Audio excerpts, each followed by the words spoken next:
In this lesson, we'll practice making plans. We'll start off the lesson with a grammar point, but in this particular lesson, we'll look at 3 grammar points, 3 future tenses with very similar meanings. So, let's get ready to try these tricky tenses. When making plans, we usually use these 3 types of future tenses. And you may have seen them before, but let's take a look at the differences. We have present continuous, I'm meeting some friends, future simple with be going to, I'm going to meet some friends, and future simple using will, I'll meet your friends tomorrow.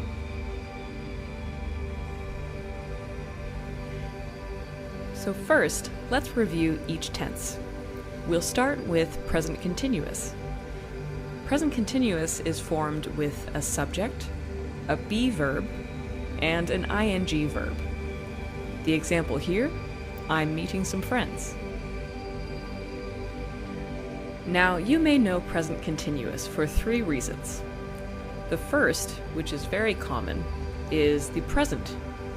And the meaning is just present continuous for doing something right now. For example, I'm eating lunch right now.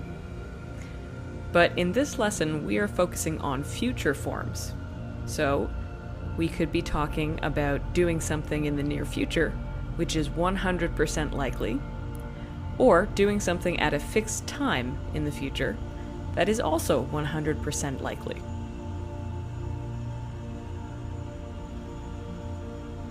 Some examples of this in practice are the following 3 sentences. I'm meeting some friends later. I'm going to Vancouver next month. I'm making dinner for my parents tonight. So take note, each sentence has a specific time. Later, next month, tonight. Let's explore these sentences in more detail. So I'm meeting my friends later means at 2 p.m. there's a definite time and it's confirmed.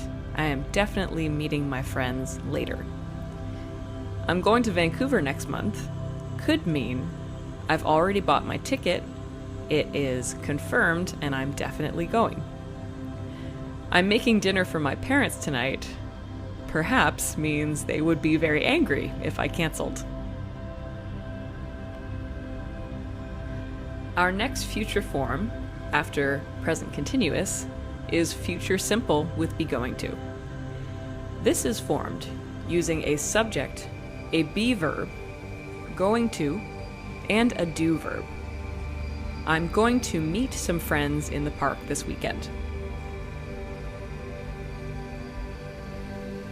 Some common uses for future simple with be going to include the below.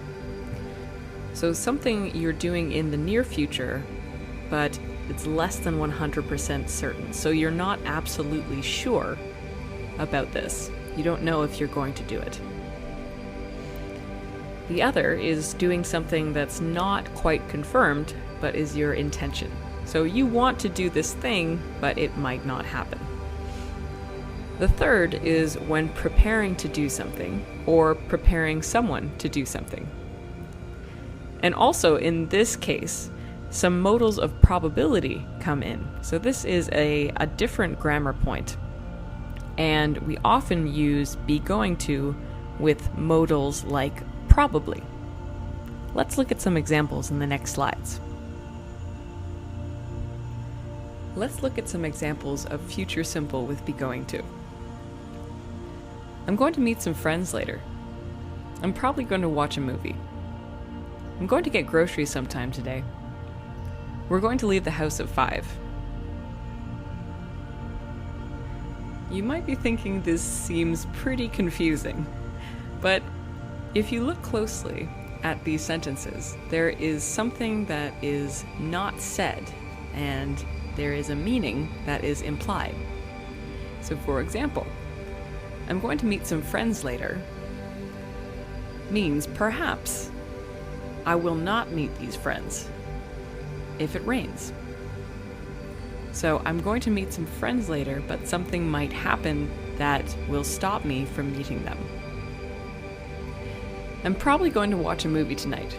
I haven't decided, but it's likely that I will watch a movie. So I'm probably going to.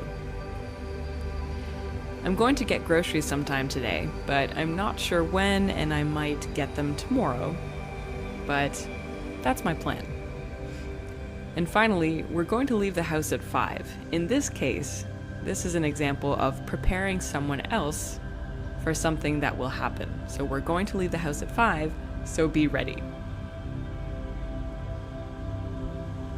And finally, we arrive at future simple with will. This is formed with a subject, will, and a simple do verb, and is the common form for the future simple. I'll watch your bike for you. Some common uses of this form include the future intentions, making a sudden decision to do something, so in the moment, deciding to do something, promising or offering to do something for someone else, and planning something as part of a group, for example, delegating tasks. We often find modals of probability with this form as well, such as probably or most likely. Here are some examples of our future form with will. You don't have a car? I'll drive you. I'll call you later. I'll bring an appetizer. Can you bring the main course? I'll come to your house next weekend. No thanks, I'll probably just stay home tonight. So again, some of these are pretty difficult to understand without context. So let's take a closer look. You don't have a car? I'll drive you. This is both a sudden decision and an offer to do something. Perhaps your friend doesn't have a car, and you decide in the moment that you will drive them. And you're also offering to drive them. I'll call you later. This is a promise. You've made the decision in the moment, but you are promising to call them later. I'll bring an appetizer. Can you bring the main course?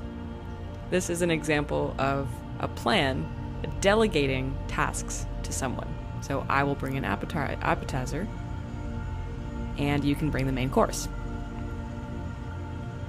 I'll come to your house next weekend. This is a promise again, and it's often made in the moment. No thanks, I'll probably just stay home tonight.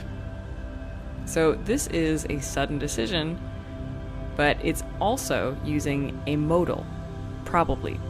So this is very likely, and you're deciding right now. I'll probably just stay home tonight. In this session, we're going to focus on daily obligations. These are things you need to do every day, and they're different levels of urgent. You may have seen these words before somewhere. Should, have to, and need to. These are called modal auxiliary verbs, and they're generally modal verbs of necessity. So these are things that are crucial and urgent to do. Now, I said these were urgent, but really there are different levels of urgency that we can look at. So I should do some work today. Generally, this is less urgent. Have to, he has to write a paper tonight. That is more urgent, and if he doesn't write the paper, there might be consequences. We need to be more organized. This is a good idea going forward in the future. So let's start with should and its basic structure. So to form these sentences, there is a subject, should, and a simple present verb. I should do some work today. So should is commonly used for giving advice or recommendations. Usually you're suggesting a good idea for yourself or others. So it's important to do, but it's not really urgent. And no one is making you do this. The other form of should, which you may have seen before, is for probability. so guessing if an event is likely. For example, you may say, I should be there by 9. I might not be, but I should be there by 9.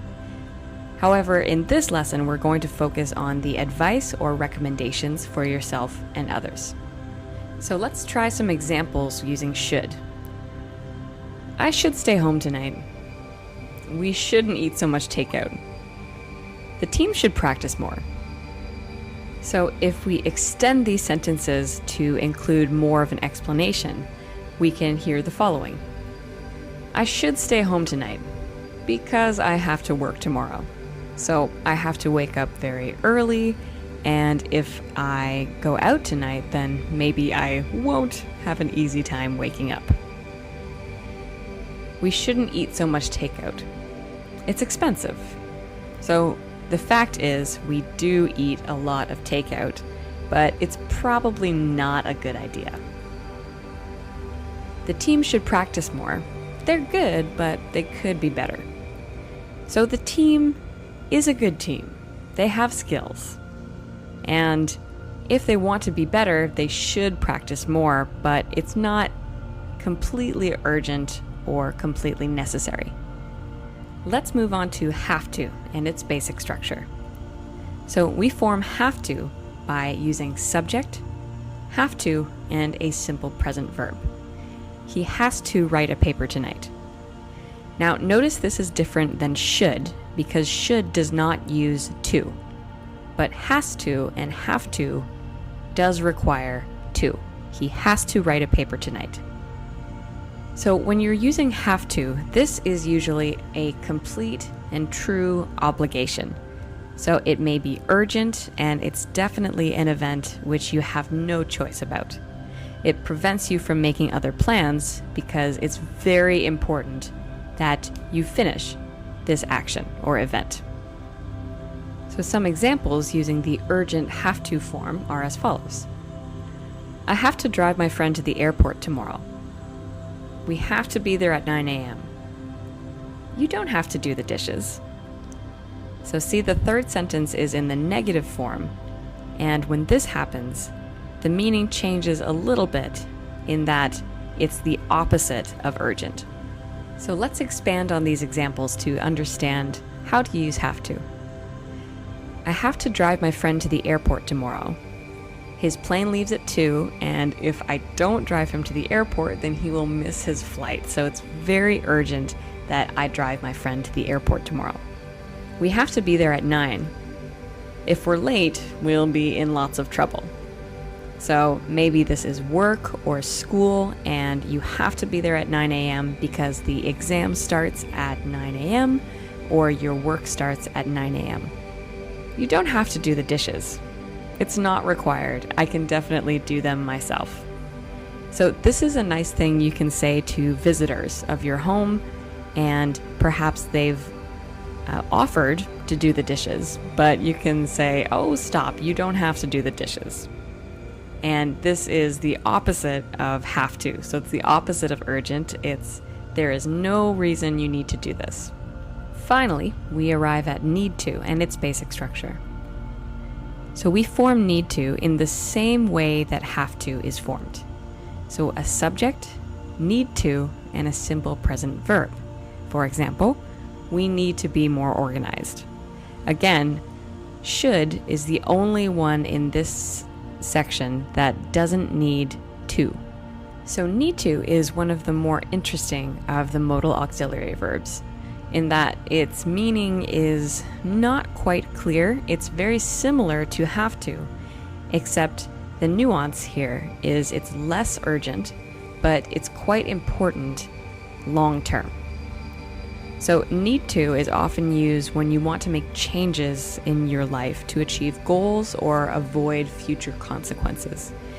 So need to is something that you know is important to do for your future self. It's not urgent, but it's something that will be very important as time goes by. So some examples of need to are very similar to have to, but let's take a look. I need to exercise more. He needs to be on time. They need to be more careful. One thing that is good to notice with need to is that they seem very caring. It's a very thoughtful phrase to use in many situations. So, for example, let's look at the expanded meanings of the previous examples. I need to exercise more, because if I don't, I'll be unhealthy, and that will lead to some problems later in my life. He needs to be on time. If he continues to be late, he may get fired, and that's a big problem. So if he wants to keep his job, he needs to be on time, or else there will be severe consequences. They need to be more careful. If they aren't careful, they will continue to get hurt. So in this situation, maybe you're talking about some children who are very rough and playful, and perhaps they get a little bit carried away.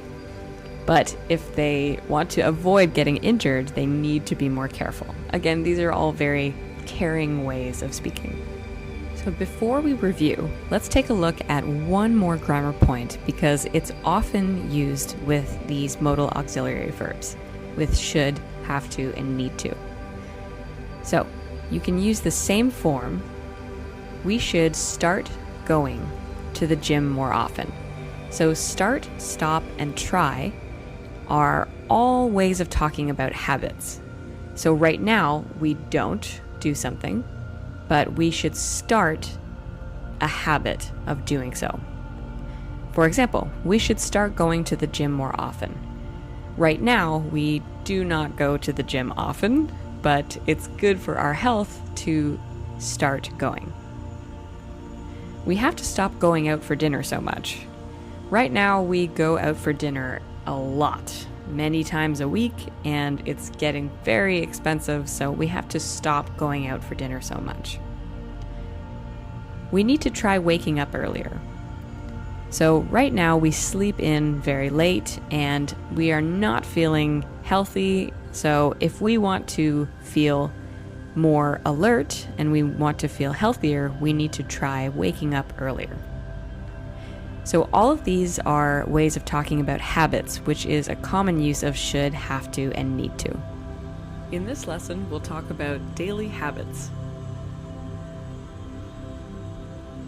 The grammar point we'll focus on today will be adverbs of frequency. Now, there are quite a lot of them, and there are very small differences between them. Let's take a look.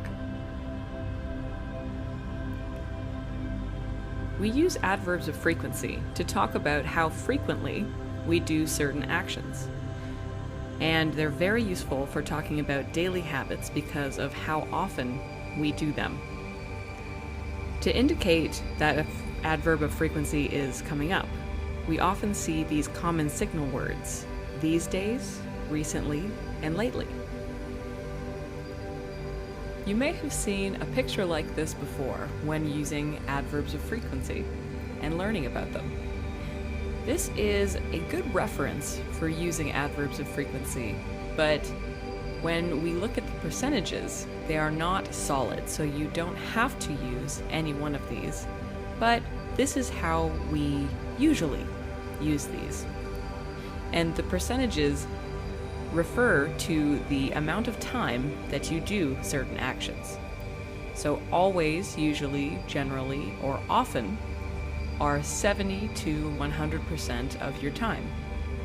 Sometimes and occasionally 25 to 60%. Hardly ever is 15, and never 0. The first section of adverbs of frequency are things you do most of the time. So always, usually, or generally, which are pretty much the same, and often. So always refers to things you do 90 to 100% of your time. I always have breakfast at 9 a.m. Usually or generally is about 80 to 90% of your time. I usually stay away from coffee. Maybe I have a coffee once a month, but I usually stay away from it. Often is about 70 to 80%, so I often go to my local bagel place. Not every day, not all the time, but I often go. This next section will be things you do some of the time. We normally use two words here, sometimes and occasionally. Sometimes is a very useful word, and you have probably seen this before, and it refers to things you do between 40 and 60% of the time. So somewhere in the middle. I sometimes take longer walks. Occasionally is slightly less than sometimes. Occasionally is 25 to 40% of the time. I occasionally walk to the lake, but this is not often at all. Perhaps every 2 weeks you walk to the lake, but it's less than sometimes.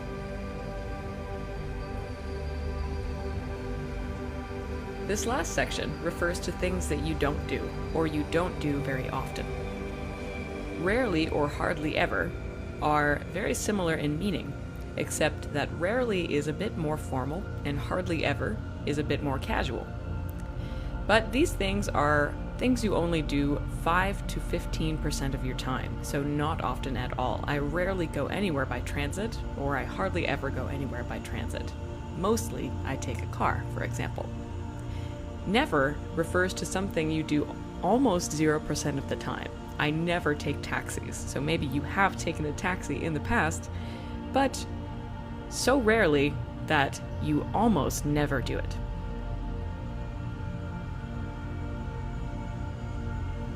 We use two basic structures when talking about adverbs of frequency. The first we form with a subject, a be verb, and an adverb of frequency. They're usually at Fran's restaurant on weekends. The second, we use a subject, our adverb of frequency, and then a do verb. They usually eat at Fran's restaurant on weekends. So take note, in the first sentence with be verbs, we usually use the adverb of frequency after the be verb. And in the second sentence with do verbs, we'll usually use the adverb of frequency before. Now, this is not always the case, and we'll take a look at some alternatives in the next slide. Outside these two basic structures, there are some flexible words that can bounce around the sentence and still not change the meaning. Usually I go to bed at 11. I usually go to bed at 11. I go to bed at 11 usually. Usually is a very useful word because it can go many places in the sentence and you don't have to think about it too much. Similarly, you can do this with sometimes, often, and occasionally. These are also examples of flexible words that will not change the meaning, but can go many places in the sentence. With that said, there are some inflexible words as well. So these three words have to stay pretty much in the same place in the sentence. So always, rarely or hardly ever, and never. So use these either after the be verb or before the do verb. So I always go to bed at 11. We cannot say I go to bed at 11 always. That sounds a little bit strange. I always go to bed at 11. I rarely go to bed at 11, and I never go to bed at 11.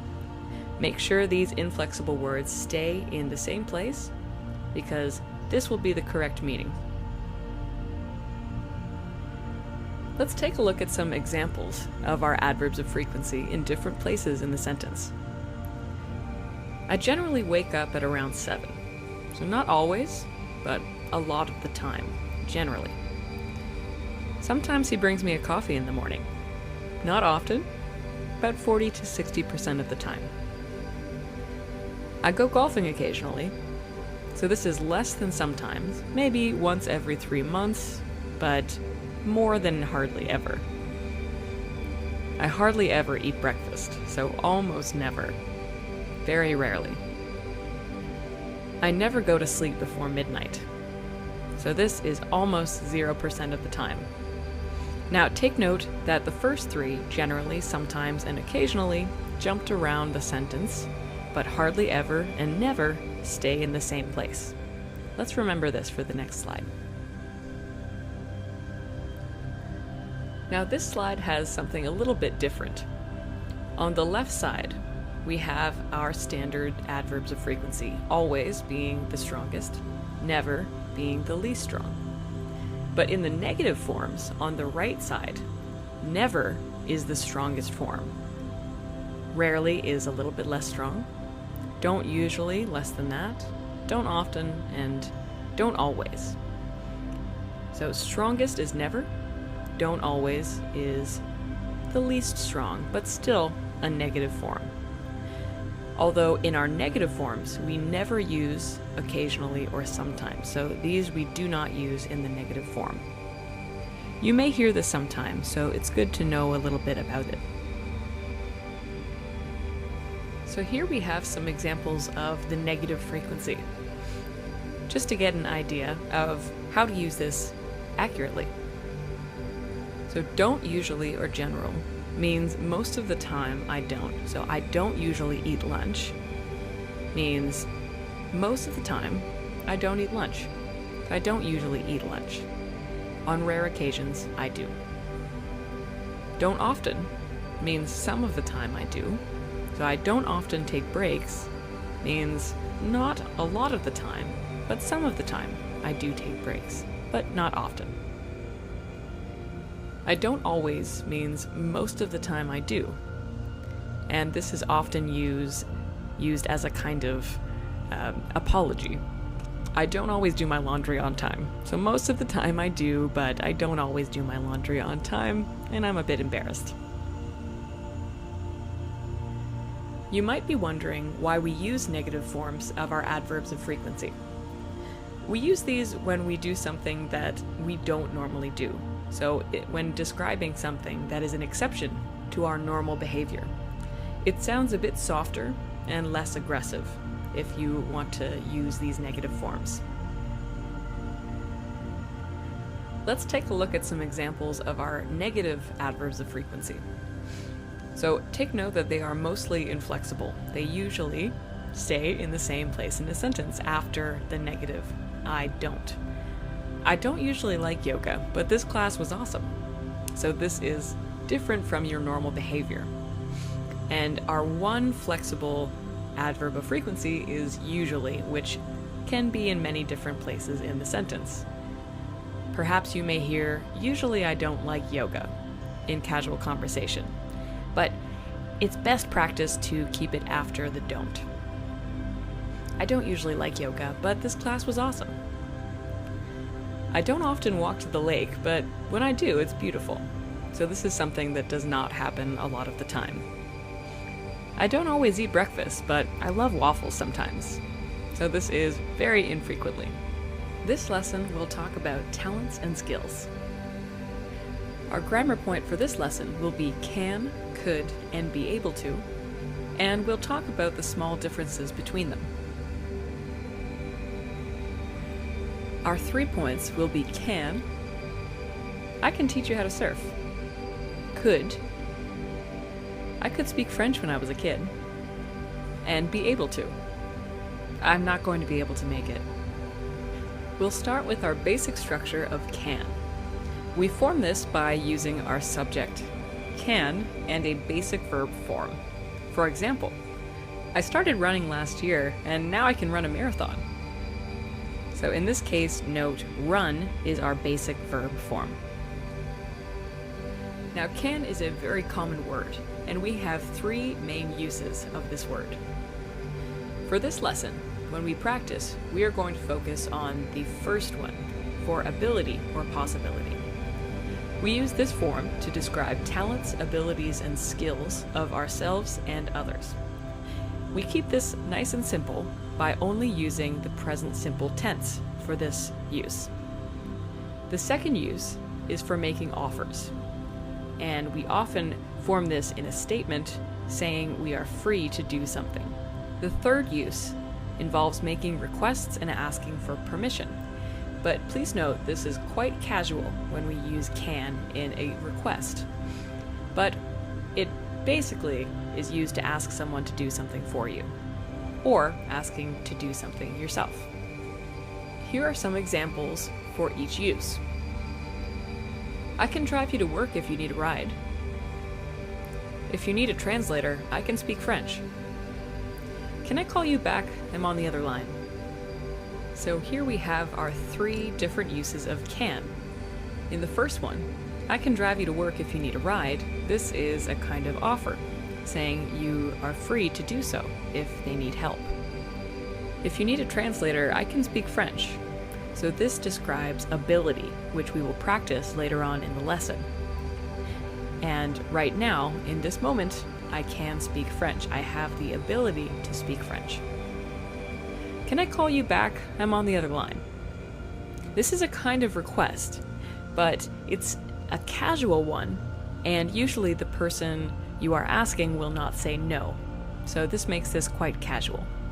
Next up, we have could, and our basic structure here is our subject, could, and again, a basic verb form. So in this case, our basic verb form is walk. When I lived in the city, I could walk to work in 10 minutes. Now we have 3 main uses for could as well. This lesson will focus on general ability in the past. So we use could when talking about a skill, talent, or ability you had in the past that may or may not continue to now. We also use this in the negative for an impossible action in the past, so something you couldn't do. Another use is for making suggestions. So in this case, we're showing the possibility of a plan. And we can also use it for polite requests. And it's usually a more polite way to make a request than can, which again is quite casual. This we will focus less on in this lesson, because we have another lesson on this, which involves making big and small requests. And we have 3 examples using could or couldn't. We wanted to meet up, but we couldn't reach you. When I was a teenager, I could eat anything I wanted. I didn't know you could speak Portuguese. Let's look at some explanations here. So for the first one, we wanted to meet up, but we couldn't reach you, describes something impossible in the past. So in the present, this would mean we can't reach you by phone, but in the past, we couldn't reach you by phone. When I was a teenager, I could eat anything I wanted. This refers to a past ability that does not continue to the present. And the meaning of this is that when you're a teenager, you can eat pizza and junk food and nothing happens to your weight. But maybe now, as an older person, you need to eat healthier. I didn't know you could speak Portuguese. This one is a little bit tricky because the situation is that you just spoke Portuguese, and in the past, I didn't know that you could. And now we have be able to. So we form this with a subject, usually some kind of future form, be able to, and again our basic verb form. In 2 weeks, I'll be able to swim. So note that I can't swim now, but after 2 weeks, when I learn, I will be able to swim. Be able to is very useful for talking about ability in any tense, or in different tenses. Can is just in the present, could is just in the past, but be able to can be used with future forms when talking about ability, and often is in the will form. So I will be able to. This emphasizes the personal ability and efforts of someone. So something happens because of your own strength. And in the negative, won't be able to. It emphasizes an effort made, but it proved to be impossible. Here are 4 examples of be able to in the positive and negative. I haven't been able to sleep lately. I won't be able to make it to the party. Soon I'll be able to speak Spanish. Were you able to make a reservation? And let's look at some context. The first one, I haven't been able to sleep lately, means I've tried, but I can't. So I tried to sleep, but I was unable to. The second, I won't be able to make it to the party. Again, this is desiring to, I want to make it to the party, but I tried and I won't be able to, so I can't make it, and the party is in the future. Soon I'll be able to speak Spanish. This one we use for future ability. It means that we can't speak Spanish right now, but after lessons, soon, I'll be able to speak Spanish. Were you able to make a reservation? The meaning here is we're asking if it's possible. So someone tried to make a reservation in the past, and we are asking if it was possible. We don't use could you make a reservation in this case because could, in this case, is normally used as a request, but this is asking about ability. Let's talk about everyday actions. We have a similar lesson on daily habits, but you'll understand the difference shortly.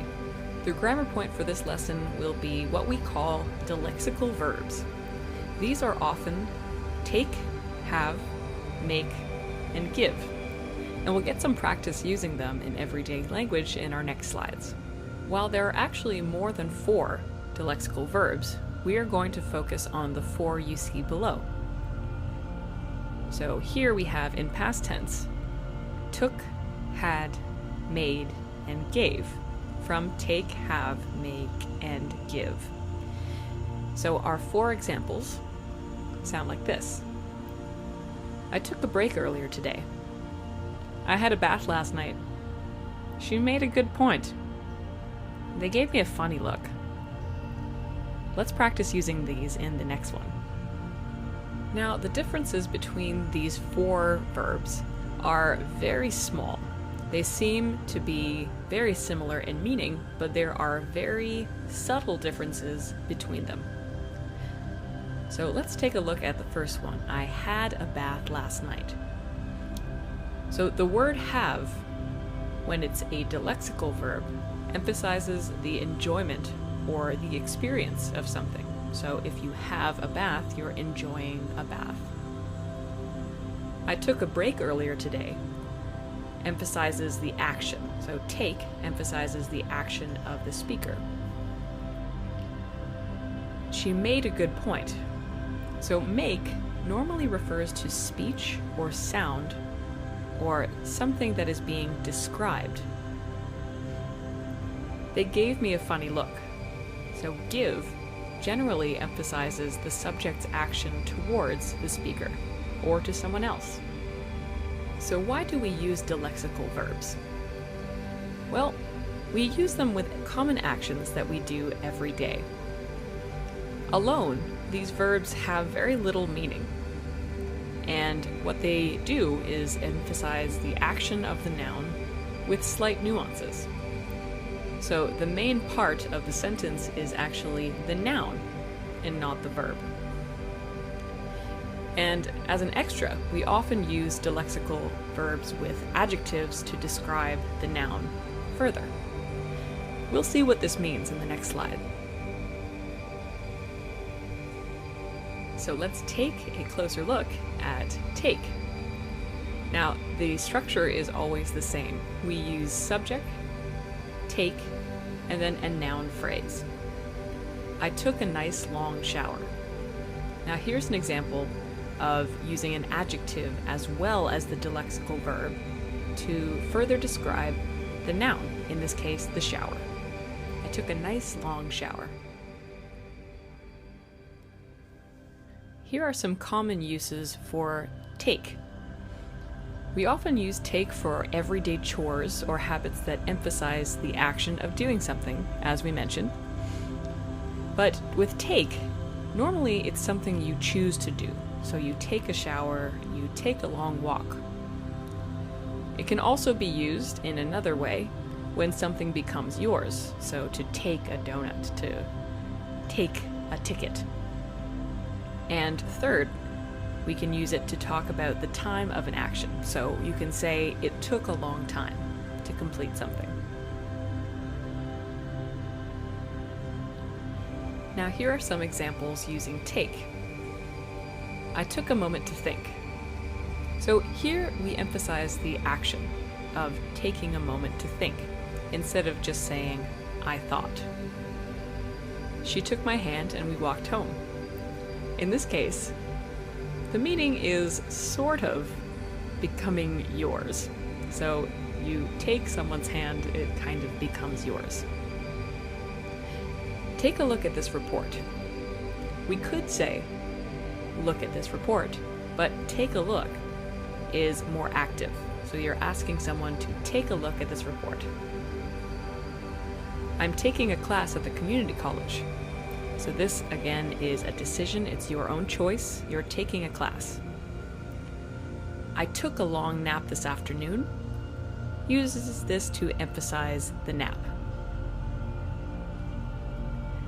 And now let's look at have. Again, this is the same basic structure, using a subject, have, and a noun phrase. I had a bath and a glass of wine.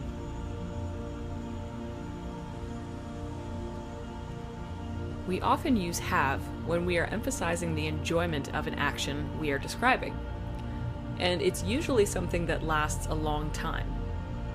So, having a bath or having a glass of wine in the past example.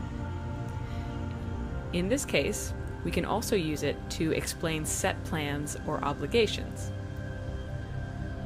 So imagine something that you would like to do for a long time and that you would enjoy, and that's when you would use have. Alternatively, we could say, I have an appointment to describe a set plan or an obligation. And here are some common words that are often used with have. I had a lovely bath and a glass of wine. Here we have an action you enjoyed and took some time, actually 2 actions. So you had a lovely bath and a glass of wine, and we have an opportunity to use an adjective here, lovely, to describe the bath. I had breakfast and went to work. This is something you have probably seen before. We often use have to describe meals because generally we enjoy our meals and they take some time. I had a drink with my old friend from university. You can say, I drank with my old friend from university, but it doesn't have the same meaning. I had a drink with my old friend from university implies you enjoyed it and it took some time. I'm working tomorrow, but I only have 2 meetings. In this case, this is the separate meaning of a schedule, a set schedule you have for the next day. I only have 2 meetings. And now on to make. Again, it's the same structure. We use a subject, make, and our noun phrase. I made a big speech about the environment. When we use make as a dilexical verb, we're usually describing speech and words, something that someone has said, or some kind of comment. Alternatively, we use make in a more regular sense to talk about creating something. So if you're not talking about creating something, then you're usually describing speech and words when make is used as a dilexical. And here are some examples using made or make. And note that these either refer to something that is speech related or something that is being created. She made a good point about the economy. So here we have an example of an adjective as well as the dilexical verb, a good point.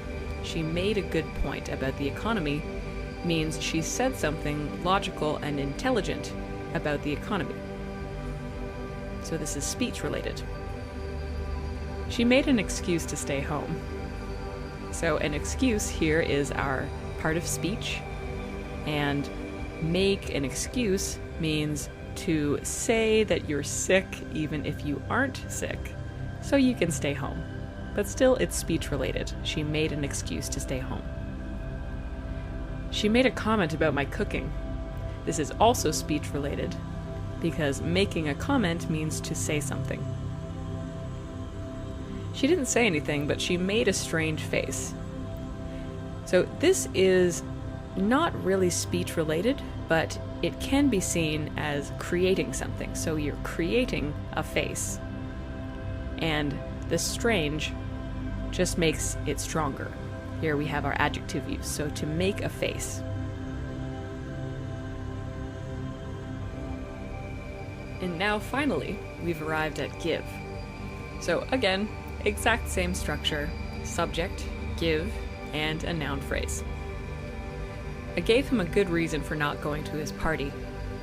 So here we have our adjective, a good reason, and the lexical gave. So I gave him a good reason for not going to his party.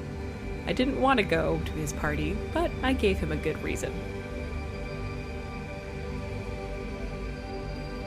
We often use the lexical give when we're emphasizing the speaker or the object receiving something from the speaker. And just like with make, we can use give with speech. So you can say, I made a speech, which emphasizes the creation of something, or you give a speech. So this emphasizes someone receiving your speech, someone hearing your speech. Alternatively, we can use give with physical touch. We'll see some examples of this in the next slide. And here are some examples of give. When he said that, he gave me a good idea. So here I'm receiving an idea. He gave me a good idea. He gave me a big hug and said goodbye. So here we have our physical touch example using give. When I couldn't guess, she gave me a hint. So I received a hint, and then I could guess. She gave me a talking to. So this example emphasizes the speech use. So she gave me a talking to means she scolded me or talked seriously to me. Now, all of these are examples of receiving things. So receiving a good idea, a hug, a hint, or a talking to. Let's take a look at some nuances or subtle differences between these similar dilexical verbs. So maybe you've seen both of these before. I had a shower and I took a shower. These are similar, but in the first sentence, maybe you enjoyed your shower a little bit more. Maybe you stayed in the shower a bit longer and you weren't in a rush. The second sentence, I took a shower, is more for an everyday habit and emphasizes the action of taking the shower. So I took a shower and I went to work. It was quick and functional. And just a little more detail regarding give. So take a look at the differences between he looked at me and he gave me a look. So he looked at me is more direct and simple. He gave me a look is something that the receiver is receiving. And note that we put the object after give. So he gave me a look, but not he gave a look to me. In dilexical verbs, we always say he gave me a look. This lesson will practice talking about your day. The grammar point for this lesson will be sequencers and connectors. These are words you've seen before, but we'll figure out how to use them correctly. In this section, we'll do two main kinds of grammar. Sequencers, first, then, next, after that, and finally, and connectors, so, because, but, in the end, and after all. For the sequencers, we're going to have 4 separate situations using slightly different tenses, describing habits, giving instructions, telling stories, and making plans. Our most common sequencers are first, then, next, after that, and finally. First describes the initial step, and it starts the story. Then, or next, describes the second step, or a point of suspense. And you can use either one. Both of them make sense. After that usually describes a third step. And finally describes the last step, and perhaps over a long time, or after a long time. So in our 4 sections, our first section will be describing habits. Here we use a sequencer and the simple present tense. First I have a coffee, then I make breakfast. The way we use these particular sentences are to describe daily routines. Answers the question, what do you usually do? So in our present tense, this is usually in the answer to that question. And the most common sequencers are first, then, and after that. Because usually you don't have that many things you do in your daily routine. And here's an example of the present tense for describing a routine. What do you usually do on Sunday mornings? I always make coffee first, then I go for a walk, and after that I usually do laundry. Our next use is when giving instructions. And for this, we use a sequencer and an imperative. So that is the simple present tense. First, add the flour, then the sugar, and finally, mix in the eggs. We use sequencers with imperatives to describe instructions with many steps. They're very useful for teaching or training, and we often use them when cooking, when playing sports or teaching sports, and at work. The most common sequencers here are first, then, and next, after that, and finally, because in this case, the instructions have many steps and they have a definite ending, which is why finally is used often in this use. Here are some examples. Imagine you're at the office and you need help with this printer. Can you help me with this printer? Sure. First press print, then choose the paper type. Next choose single or double-sided, and then color or black and white, and finally hit print. So note there are many steps in these instructions, which is why we used all of them. Another use for sequencers is when telling stories. And here we often use a sequencer and a past tense sentence. First we went to the beach, then we walked to the movie theater. We most often use this form when describing a past sequence of events. It's very helpful for telling stories about entire nights, or trips, or any experiences. So when you talk about anything that happened to you in the past, you can use sequencers to describe the order in which they happened. And one note is finally is used if something took a long time to finish. So you can use finally if you had a very long day and finally you got home. So here's an example using past tense to tell a story with sequencers. So what did you guys do last night? We had an awesome night. First we went to see a movie at that old theater, then we had dinner at Piano Piano. After that we played pool at the Rivoli, and we finally went home at about 12.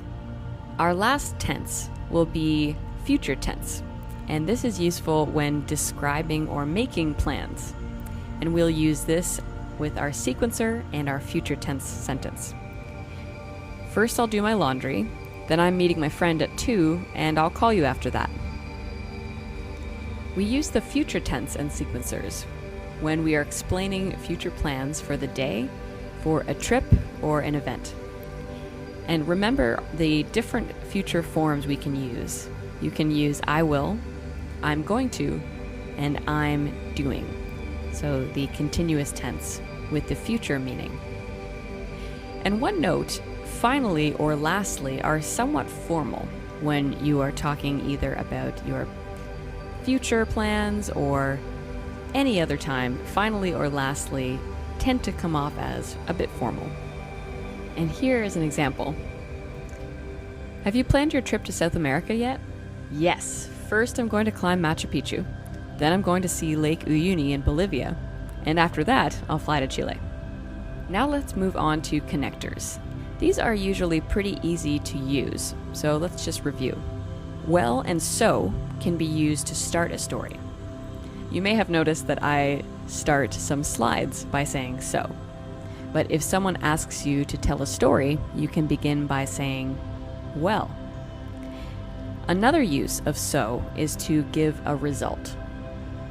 If you tell a story and it results in something, you can say first and then so. Because gives a reason for the situation. But describes a point of suspense or conflict, so maybe there is a problem. In the end describes the last step, perhaps after a very long time, is in the end. And after all, we use at the end of sentences when a plan you had happens by accident. So you planned something, it didn't happen, but then it happened by accident. Welcome back, and we are going to discuss planning your weekend this session. So now we've come to conditionals. So this lesson, our first lesson of 2, we're going to discuss 0, first, and second conditionals. Now, I know these can be a little bit tricky, but I think we'll be okay. So as we mentioned, we're going to practice 0 conditional. If and when it rains, I have an umbrella. First conditional, if it rains, I'll stay home. And second conditional, if it rained, I would be happy, because I love rain. So we'll start with our 0 conditional. This is the most basic conditional. We can use if or when, a simple present clause, and another simple present clause. If I feel anxious, I usually meditate. Take note, these are both in simple present. And you can use either if or when for this 0 conditional. You might wonder when to use if and when to use when for the 0 conditional. For if, it's generally describing a fact. So summer is usually hot if it rains a lot in spring. So if the fact is there is a lot of rain in spring, summer is usually hot. So these are 2 facts. I always feel calm when I get a good sleep. This is describing a habit. So usually when we have a habit, when is the appropriate choice? So the habit would be getting a good sleep, and you always feel calm. The most common use of 0 conditionals describes habits and things that are always true. You can use these to talk about people around you, or seasons, or facts, things that are always true. You can also describe actions in different situations, so set actions when situations are the same. And we can also use with imperatives for advice. We'll take a look at what this means in the next few slides, but some common signal words that are used with 0 conditionals are always, sometimes, and usually, because they're describing some things that are always true. Let's look at some examples of our 0 conditional. If you're tired, just take a nap. He always whistles when he does laundry. When you breathe deeply, you feel calm. If I don't work, I don't get paid. And here's a little more context for these examples. If you're tired, just take a nap. So for this example, this is advice, as well as the use of an imperative. So take a nap is a command, it's an imperative. If you're tired, just take a nap. Both of these are simple present. He always whistles when he does laundry.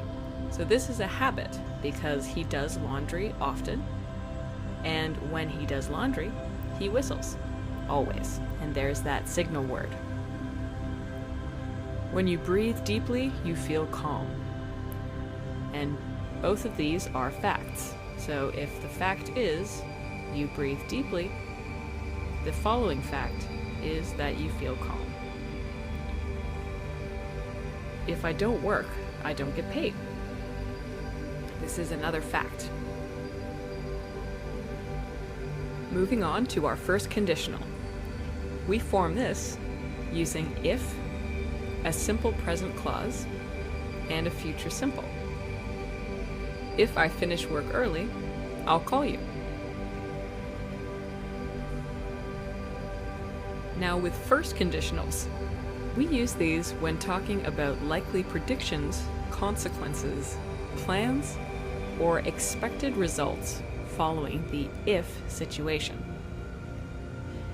Now, we often use this to talk about possibilities and not just facts. So when we're not sure of the future, or if we're planning for different possibilities, we can use the first conditional. We can also use this with modals, such as might or may, to talk about possibilities when we're not sure. And now our first conditional examples. If I finish early, I'll call you. I won't get into law school if I don't finish this. If they don't have the fish, I'll have the pasta. If it rains, I might go to the library. And let's look at some meanings. If I finish early, I'll call you. So here is an example of a possible plan. I might not finish early, but if I do, I'll call you. I won't get into law school if I don't finish this. So this is an example of a consequence. Here the if clause is after the consequence. So I won't get into law school if I don't finish this. And both are negative. If they don't have the fish, I'll have the pasta. So this is an alternative plan. So for a possible future, if they don't have the fish, I'll have the pasta. If they do have the fish, I will have the fish. If it rains, I might go to the library.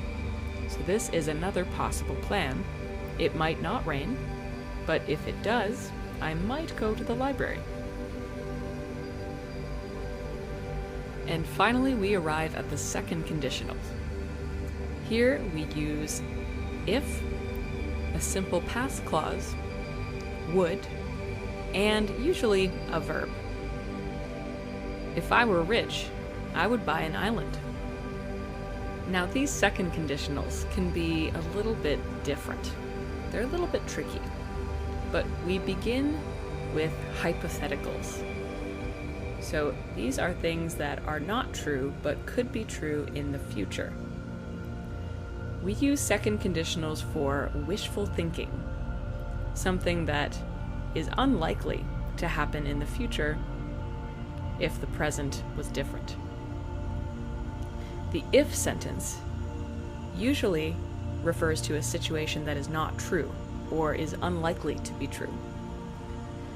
The would sentence refers to what might happen in that untrue situation.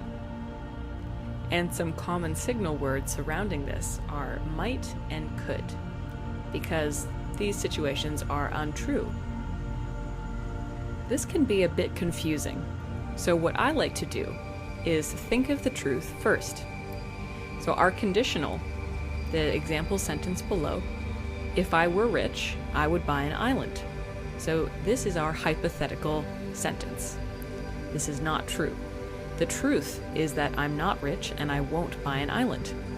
So when you're forming conditional sentences, think of the truth first and then make your conditional sentence. If I were rich, I would buy an island. So let's practice some examples of the second conditional. If I had more time, I would help you. If you learned how to cook, you could make me dinner. If I spoke French, that would be so cool. And here are some meanings behind these conditionals. If I had more time, I would help you. So this is the conditional. The facts are that I don't have time and I can't help you. I want to help you. I don't have time. But if I had more time, I would help you. If you learned how to cook, you could make me dinner. So this conditional, the facts are that you probably won't learn how to cook. So you can't make me dinner. But in an untrue situation where you learned how to cook, you could make me dinner. If you learned how to cook, you could make me dinner. If I spoke French, that would be so cool. So this is an example of a hypothetical or wishful thinking. So I don't speak French. That is the fact. but if I spoke French, that would be so cool. Our topic for this lesson is confirming what you know. The grammar point we'll focus on for this lesson will be negative questions. The form of negative questions is actually quite simple. You start with a positive question, a positive verb with a clause. Do you have to work tonight? And you change the do to a negative verb with the same clause. Don't you have to work tonight? So a positive question, do you have to work tonight, becomes a negative question. Don't you have to work tonight? The most common usage of negative questions is for confirming information that you think you already know. And you're quite sure about this. You're 95 to 100% sure the answer will be yes if you're asking the question. You can also use the negative questions for looking for agreement with your opinion. So if you have an opinion and you expect someone to agree. Another use is when something unexpected happens and you want to confirm information surrounding that situation. An alternate use is when scolding someone or wanting them to act in a different way. So your negative question is hoping they will act a different way. Although this can be tricky to use accurately and can come across quite negative. Here's an example of a positive question and a negative question. So the positive question with a positive verb and clause, do you have to work tonight? Means you are not sure at all and you're asking for the first time. You're not sure of the answer. A negative question with a negative verb and clause, don't you have to work tonight? Means you're 95 to 100% sure that they do have to work tonight and you expect them to say yes to this question. The good thing about negative questions is they can be used with almost all tenses. All you have to do is change the positive verb to the negative one. So you can use the simple present, are you from Germany? You're not sure. To aren't you from Germany? You're 95 to 100% sure they are from Germany. The present perfect, have you been to Peru? Becomes, haven't you been to Peru? So you're quite sure they have been to Peru. Or the future continuous, will you be meeting us there? Won't you be meeting us there? So won't you be meeting us there again is 95 to 100% sure they will be meeting us there. Just make sure to change the main word to the negative. Another simple thing about negative questions is that the answers don't change. So consider the two sentences below. Are you from Moscow? Yes, I am, or no, I'm not. These are two possible answers. With a negative question, aren't you from Moscow? The answers do not change. Yes, I am, or no, I'm not. Consider these examples of negative questions in practice. We are confirming what we think we already know. Isn't Madrid the capital of Spain? Aren't we near the subway station right now? Doesn't it rain a lot in Seattle? So our first use of our negative questions is confirming what you think you already know. So, isn't Madrid the capital of Spain? I'm pretty sure it is. I'm 95 to 100% sure. Aren't we near the subway station right now? This meaning is I've been here before, and I think I'm right. I'm pretty sure I'm right. Doesn't it rain a lot in Seattle? I often hear this is true, and I'm pretty sure that I'm right. The second use of our negative questions is looking for agreement with your opinion. So consider these three below. Doesn't Jared look like a celebrity? Isn't this coffee amazing? Wouldn't it be fun to go rock climbing?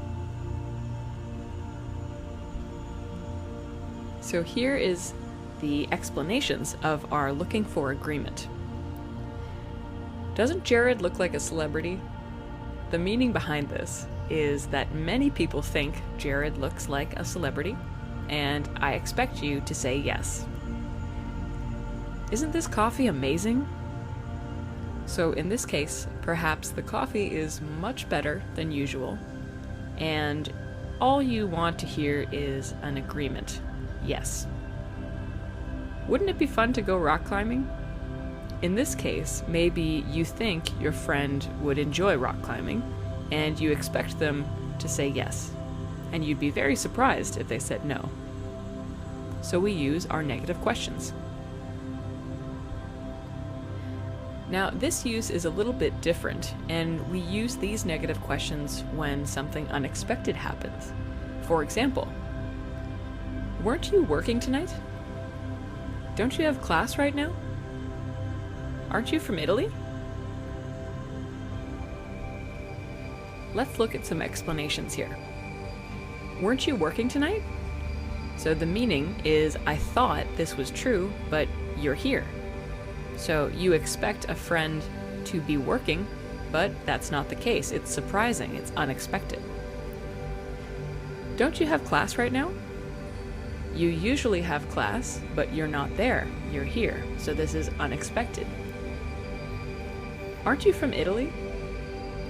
So it's unexpected that you don't speak Italian. So you don't speak Italian, but aren't you from Italy? That's surprising or unexpected. A third use for negative questions is for scolding someone. And this is usually in response to unexpected actions. For example, aren't you going to work today? Shouldn't you be studying right now? Can't you be on time just once? So these tend to sound very critical and very negative, so they are a bit dangerous to try to use if you are not that comfortable with them. To avoid sounding critical, try using the term I thought instead of a negative question. I thought you were going to work today. I thought you would be studying right now. I thought you were trying not to be late. So in these cases, we shift back the be verb, thought you were, would, and were, and we use I thought. This is a kind of indirect way of asking a question without sounding critical. For this lesson, we're going to practice doing chores, and the grammar for this lesson will be phrasal verbs at home. Check out our phrasal verbs at work if you haven't seen this one already. So here we have some phrasal verbs for general situations. We are going to practice phrasal verbs for doing chores, phrasal verbs for visiting people, and phrasal verbs for thinking and planning. So the reason that we use phrasal verbs in everyday speech is to sound less formal and more casual. So we'll use these phrasal verbs to describe everyday activities in a casual way instead of using our more formal or longer words, which makes for some more natural conversation. So compare the more formal, I bought some groceries. It's not too formal, but still we can make it more casual with I picked up some groceries. So let's start with phrasal verbs for doing chores. We have 5 different phrasal verbs, and let's look at the meanings. To pick up means to buy something or bring it home from somewhere outside your home. To drop off means to leave something at another place, which presumably later you will pick up. To clean out is to empty the inside of something. So if there is a box, such as a fridge or a closet, you would empty the inside of it, which means you would clean it out. To take out is to remove something or to bring something outside of your home, or outside of something that contains things. To put away means to put something in its usual place, where it always is. These 5 phrasal verbs are very, very common for everyday chores around the house or errands outside of the house. And if you look at the second words, the action is often implied in the particle after the verb. So pick up, drop off, clean out, take out, and put away. All phrasal verbs above can be split with an object except for take out in most cases. You can say, I took the trash out, but it's more common to say, I took out the trash. So let's look at some examples. And remember that this second word in the phrasal verb often gives you a clue as to the kind of action. I have to pick up some groceries. Think of the action of taking something in your hands and picking it up. I'm going to drop off my dry cleaning. Think of holding something and then not holding it anymore. I'm going to drop off my dry cleaning. So you no longer have it. Could you clean out the fridge? So think about the inside of the fridge. You are emptying it, so taking things out. Could you take out the recycling? And in this case, taking out would be taking outside.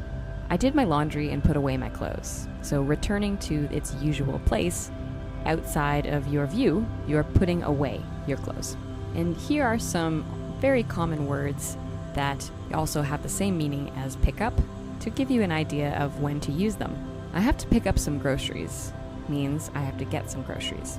I'm going to drop off my dry cleaning. So you're going to leave something somewhere outside of your home. Could you clean out the fridge? Could you empty the fridge? Could you take out the recycling? It means to remove and take outside. Or just simply remove. I did my laundry and put away my clothes, which means to return to their usual place. I put away my clothes. So let's take a look at some phrasal verbs for visiting people. These 5 phrasal verbs are very common when we talk about visiting someone or meeting someone. To come by means to visit someone's house for a short time. To come over simply means to visit someone's house and is very, very common. Come out means to meet someone outside both of your houses. So you're going to meet at a separate location. To meet up means to meet somewhere unspecified. So you can say, let's meet up later without specifying the location. But it is usually outside people's houses. Swing by we use to mean to visit briefly before going somewhere else. So in this case, it's usually a short visit. Now, these 5 phrasal verbs are very useful, as we talked about, when inviting someone over or making plans to meet with friends. And these phrasal verbs usually give details on the exact location without talking about the location specifically. And just a note about these, none of these can be split by an object. So we have to use these phrasal verbs exactly as they are. And here are some examples of meeting people or visiting people in action. You should come by my place later. What time are you going to come over? You should come out with us. Let's meet up when you're finished work. Let's swing by the pool hall before the show. And here's a little more detail on those sentences. You should come by my place later means to visit for a short time. And usually the person means for you to come to their house. What time are you going to come over? This means to visit someone at their house, and it can be any amount of time. And this is probably the most casual way of saying that. You should come out with us. In this sense, you are meeting outside both houses in perhaps a bar or a restaurant or just somewhere outside your houses. Let's meet up when you're finished work. This in general means meeting somewhere unspecified. So you're not sure where you will meet up, but you will meet up. Let's swing by the pool hall before the show. So this is meaning visit briefly before going somewhere else. So your main activity is going to the show, but before the show, you'll swing by the pool hall. You'll visit briefly and play some pool before going to the show. And finally, we come to our phrasal verbs for thinking and planning. So we have 4 different phrasal verbs in this situation, and usually they have to do with finding information. So look up means to research something simple, something that you can easily find on the internet. Figure out means to think about something and make a decision, usually something that is difficult to solve. To check out means to experience something for the first time. So check out a bar, check out a library, check out an event. And end up means to explain the outcome of something, or where you went last. Now, these phrasal verbs are very useful when preparing to go somewhere, or deciding on plans, or solving a problem. And they usually involve thinking or researching in some way, so you can plan your night or your day. So, one note about these is that all of them except end up can be split by an object, but it's less common to split these. So if they are split, we often use them with this or that. And now we have some examples of these final phrasal verbs. Could you look up the address for the restaurant? So in this case, the address is easily findable on the internet. I have to figure out why my phone isn't working. Do you want to check out that new bar? We ended up staying home. So note that all of these are not split with objects. You can split up, look up, figure out, and check out, but they're often just used as is. And now a little more detail about what these mean. Could you look up the address for the restaurant? So this one, again, is researching a simple thing that you can easily find. I have to figure out why my phone isn't working. So the meaning of this is thinking about something and finding an answer when maybe it's difficult to solve. So that's when we use figure out. Do you want to check out that new bar? So we use this sometimes when we are experiencing something for the first time, and it's something new or something that you don't have an opinion on yet. We ended up staying home. This last one is talking about an outcome. So maybe you had other plans for the night. You wanted to go to a restaurant or a movie, but in the end, you ended up staying home. So that is the meaning of this last one. Our next situation is visiting the doctor. Now, this is something that everyone needs to do once in a while, so I hope you find some useful grammar that you can bring to your next doctor's visit. There are a few similar tenses in these sort of situations, and we're going to compare them just to make sure that we understand how to use them properly. When it's time to go to the doctor, you'll use these three tenses quite frequently. Simple past, I had a headache last week. Present perfect, I've had a headache all day. Present perfect continuous, I've been getting headaches every day for a while now. For example, so the first and the most simple is our simple past tense. So this is formed with a subject, verb, object, and usually a time frame. For example, I had a headache last week.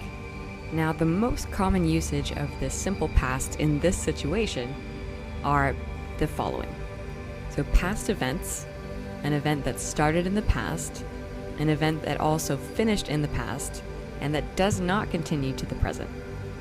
Usually, and almost always, it is accompanied by a time frame. So last week, 2 months ago, the action has finished and there is no continuation to the present or the future. A few examples of simple past in the context of a doctor's visit might be, I got a migraine last week. I had strep throat last winter. I caught the flu 2 years ago. So let's explain some context behind these sentences. So in simple past, remember that something happened in the past and it also finished in the past. So for sentence 1, I got a migraine last week, but it's gone now. So there's no more migraine. It happened in the past and finished. I had strep throat last winter, but I took antibiotics and I got better. So that, again, is finished in the past. I caught the flu 2 years ago and never want to catch it again. So I took medicine 2 years ago.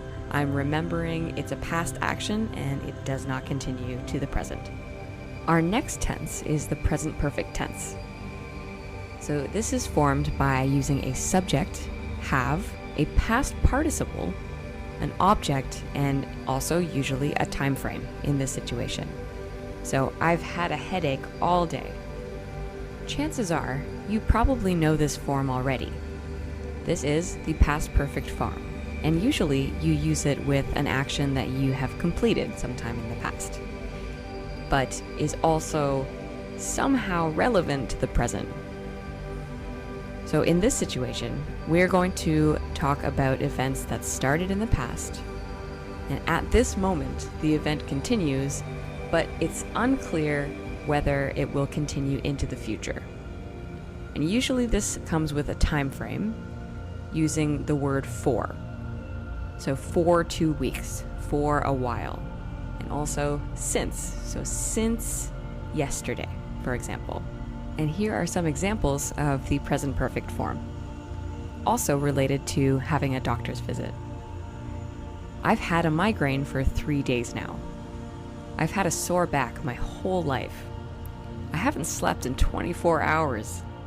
Now these sentences, if you remember, are things that started in the past, continue to the present, but unclear whether they will continue into the future.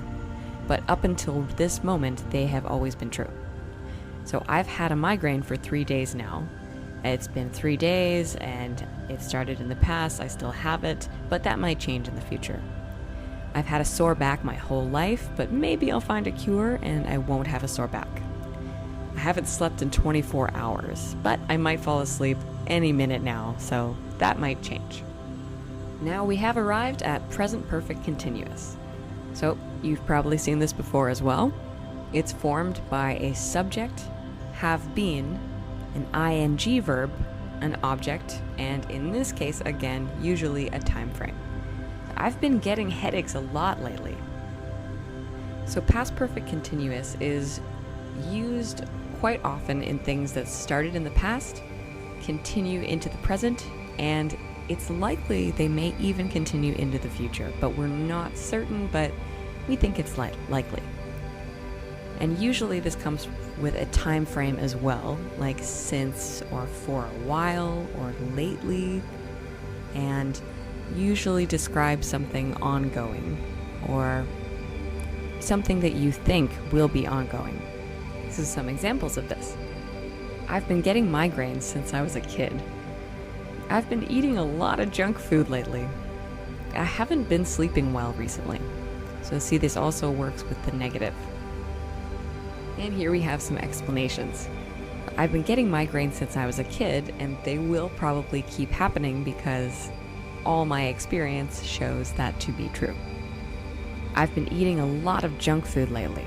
I'm not sure if I'll stop because I like junk food and I think that I will continue. I haven't been sleeping well recently, and that probably won't change unless I go to the doctor and they help me. Today's topic is talking about possibilities. These are things that may happen in the future. We'll focus on modals of certainty as our grammar point today, and we'll take a look at what that means in the next slide.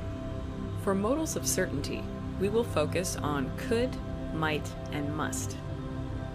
So take a look at these 3 examples. It could be closed today. It might be closed today. It must be closed today. These may sound similar, but they have quite different meanings. It could be closed today means it's very unlikely, but it's possible. It might be closed today means sometimes shops are closed on Sundays, so it is a possibility. It must be closed today means the doors are locked and it's very likely that it's closed today. Modals of certainty are used when guessing the probability about a present, past, or future situation.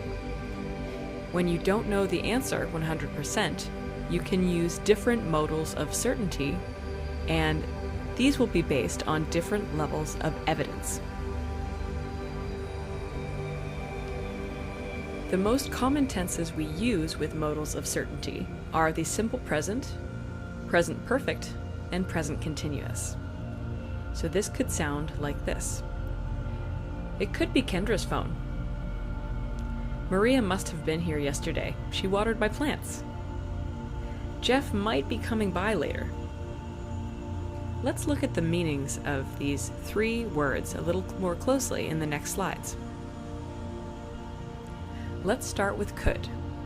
We form this generally with a subject, could, and a be verb, but we can use other tenses as in the previous slide. It could be on Main Street, but I'm not sure. There are two ways we can use could when we're talking about modals of certainty. First, with a positive sentence, when we are guessing about something that is less than 25% likely, or in other words, a weak possibility. We can also use could in a negative sentence, and this has the complete opposite meaning. This means we are almost 100% that something is not true or impossible. In other words, a strong possibility. Here are some examples. The first two are the positive forms of could. Let's go to the party. It could be fun.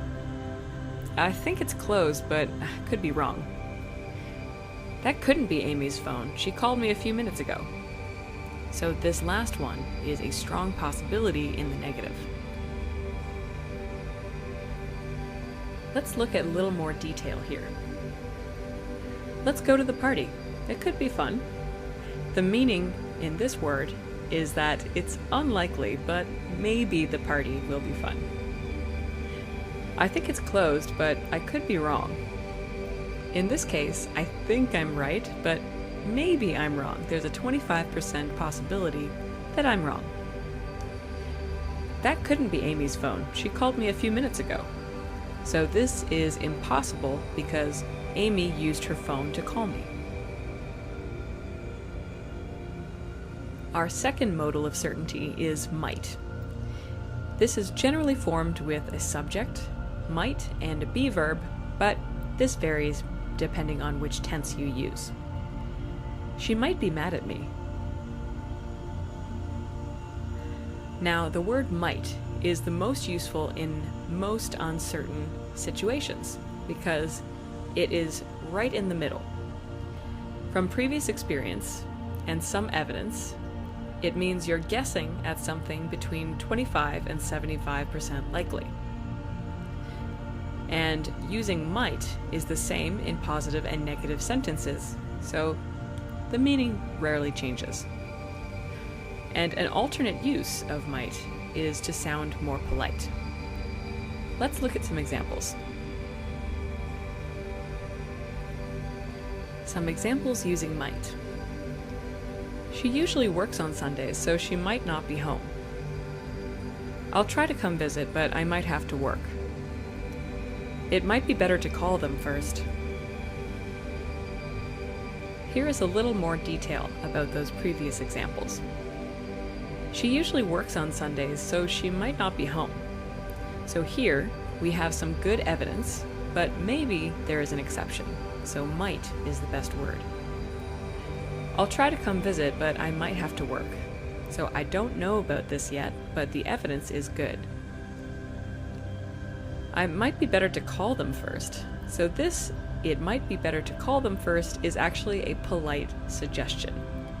So you could say, it's better to call them first, but that might sound a little bit aggressive, so soften it with, it might be better to call them first. Finally, we have the word must, and usually we form it with subject, must, and a be verb. This must be Alex's phone. Now, must is a little bit different because you're guessing something that is almost 100%. There is strong evidence for it, and it's the same in positive and negative sentences.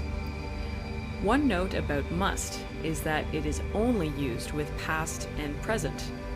We cannot say must for future sentences. And now some examples. Maria must have been here. It must not be busy at work. That test must not have been very difficult. That must be the pizza guy at the door. And a little more detail. Maria must have been here. So here we have good evidence. She watered my plants while I was gone. And my plants are wet, so Maria must have been here. It must not be busy at work. The strong evidence is that you called me to chat, so it must not be busy at work. That test must not have been very difficult. Because you're finished already, the evidence is strong. That must be the pizza guy at the door. I ordered pizza and I'm expecting him. So the evidence is strong again. One thing to keep in mind for future predictions using modals of certainty is that we don't use must for future predictions. We will use will. So we cannot say, I ordered pizza, it must be here in an hour, when we're predicting things. Because this means you have to have the pizza here in an hour, but that's not what we're talking about this lesson. Instead, we say, I ordered pizza, it will be here in an hour. The topic for this lesson is making observations. When making observations, we often use looks, sounds, seems, and feels like. This is our grammar topic today. These 4 different phrases describe observations based on different senses. So, looks like, it looks like it might rain today. With my eyes, I can see it's cloudy and dark. Sounds like there's going to be a thunderstorm, because I can hear thunder. It seems like the storm is over. So from what I can see and what I hear, it seems like the storm is over. It feels like it's going to rain, means it's humid and damp, so it feels that way. Let's begin with looks like and its basic structure. The first one is a subject, looks like, and a noun. That looks like fun. The second structure is a subject, looks like, and a clause. Looks like he's having fun. Both mean the same thing, except the second comments on a situation. Now, one note is that colloquially, or casually, it can refer to the situation. So we can say, the situation looks like a clause. It looks like it's just going to be the two of us. The most common usage of looks like is when making observations based on visual information, so a situation that you can see or understand by looking. You can also use looks like to compare physical qualities of one thing to another. For example, to people or to things. Here are some examples of looks like. He looks like he just woke up. It doesn't look like Jack is coming. It looks like you've been working hard. He looks like my brother. So remember, looks like refers to visual information. He looks like he just woke up could mean that his hair is messy, and so based on what I see, he just woke up. It doesn't look like Jack is coming. So we've been here a long time. He's not here, so the situation, it doesn't look like Jack is coming. It looks like you've been working hard. So the visual information is that the room is messy and you look pretty tired. He looks like my brother. So that person and my brother look similar. Sounds like uses the same basic structure as looks like, except this is based on auditory information. So subject sounds like noun. That looks like fun can also be that sounds like fun. And he sounds like he's having fun. We use sounds like to make observations based on things you can hear. This can also be guessing the meaning of a conversation based on the types of comments you're hearing, and you could be reacting to a story. Another use of sounds like is to compare sound qualities of one thing to another. So for example, this music sounds like this music. And some examples here. I like this band. They sound like Pink Floyd. It sounds like Jack's not coming. It doesn't sound like a good time. It sounds like you had a great vacation. And here's some more detail on those examples. I like this band. They sound like Pink Floyd. The meaning here is they sound similar to Pink Floyd. It sounds like Jack's not coming. So perhaps Jack is tired and he's texting that he is not feeling like joining. So it sounds like Jack's not coming based on that information. It doesn't sound like a good time. Based on what you've told me, all the information doesn't sound fun. It sounds like you had a great vacation. You've just told me all about it, and based on what I hear, it sounds like you had a great time. Now we have seems like. The same basic structure as looks like and sounds like. And you can also use them with a clause. He seems like a nice guy. He seems like he's stressed about something these days. Now, seems like is sometimes used as a combination between looks like and sounds like. These are observations based on what you see, hear, or any other evidence you may have. And seems like is often used as a general observation of a situation or a person, when you don't have a lot of evidence. And just a few examples. It seems like he doesn't want to go. It seems like the barbecue isn't happening. It seems like a good day for kayaking. And just a bit of detail. It seems like he doesn't want to go might mean he says he's tired and he looks unsure. So based on what he says and what he looks like, it seems like he doesn't want to go. It seems like the barbecue isn't happening. All the evidence, it's raining, it's 6 p.m. and nobody has called us. So this is a lot of information from different sources, so it seems like the barbecue isn't happening. It seems like a good day for kayaking. The sun is shining, it's not windy, and we have the day off. Perhaps based on that evidence, it seems like a good day for kayaking. Now, feels like is a similar structure, but a little bit of a different meaning. So we can still use I feel like a fool. I feel like it's going to be awkward.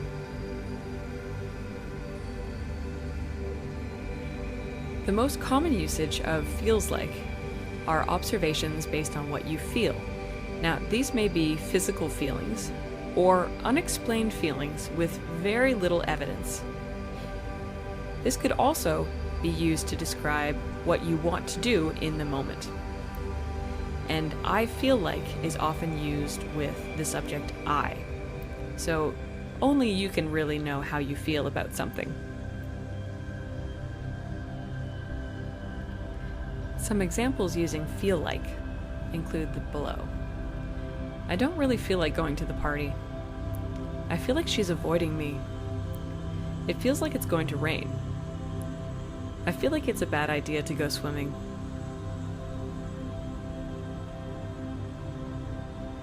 So here are some more details on these examples. I don't really feel like going to the party means I'm feeling tired, so I don't feel excited about going to the party. I'd rather not. I feel like she's avoiding me. So this is based on not a lot of evidence. I'm not sure if she is avoiding me, but I feel like she's avoiding me. It feels like it's going to rain. So this is a physical feeling. The air is humid. I can feel that it is humid, so it feels like it's going to rain. I feel like it's a bad idea to go swimming. So everything looks fine, but I think it might lead to a bad outcome, even though there is no evidence that says this. It's just a feeling I have. Our topic for this session is going to be making assumptions, and we have 4 words to do this, which we'll look at in the next slide. So in this lesson, we'll focus on the 4 words think, believe, guess, and wonder to make assumptions, which have slightly different meanings, which we'll take a look at in the next slide. Now, you may have heard these words before. They're very common in everyday speech, and they have slightly different meanings to them. So the first one, I think there's a park around here. The second, I believe there's a park around here. The third, I guess there's a park around here. And I wonder if there's a park around here. So we'll look at the differences in the next one. So our first word is going to be think, which is very, very common. You have probably heard this word a lot. And in this context, we'll form these sentences with a subject, think, and a clause. I think it's open late. So I think is very common. You probably use this often, but in this context, we use I think when we are not 100% sure, but we have some evidence that something might be true. And when you have no evidence at all, you can always say I feel like, which we've taken a look at in a separate lesson. And since I think is such a versatile word, we can also use other forms, such as I'm thinking that, if you are thinking something that you have not made a decision upon. So this is the continuous form of I think. So you can say, I think you're right, or you could say, I'm thinking that I might not want to go to the party. And in the negative, when we use I think, it often softens an opinion.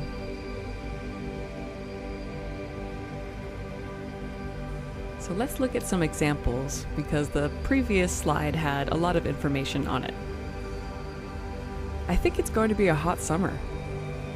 He thinks he'll be a bit late. I don't think there's a bus stop near here. I feel like there's a park around here. Let's look at some context in the next slide.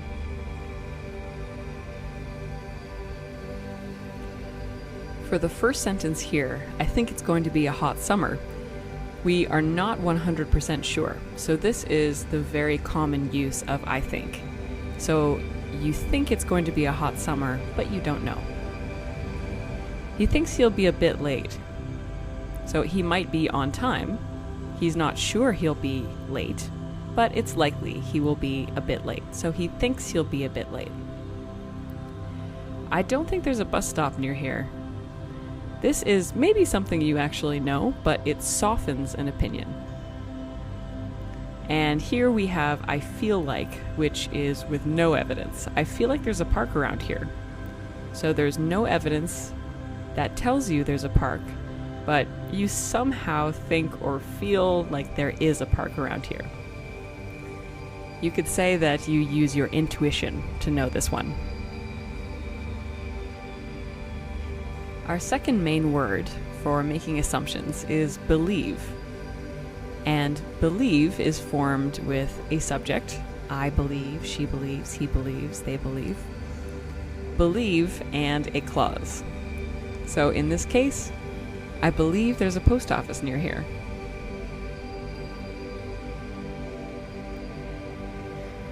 Now there are several meanings of believe, but in this context, the most common usage of believe is to be a bit more formal when you mean to say I think. So I believe is a bit more polite, and it's very useful with strangers or coworkers.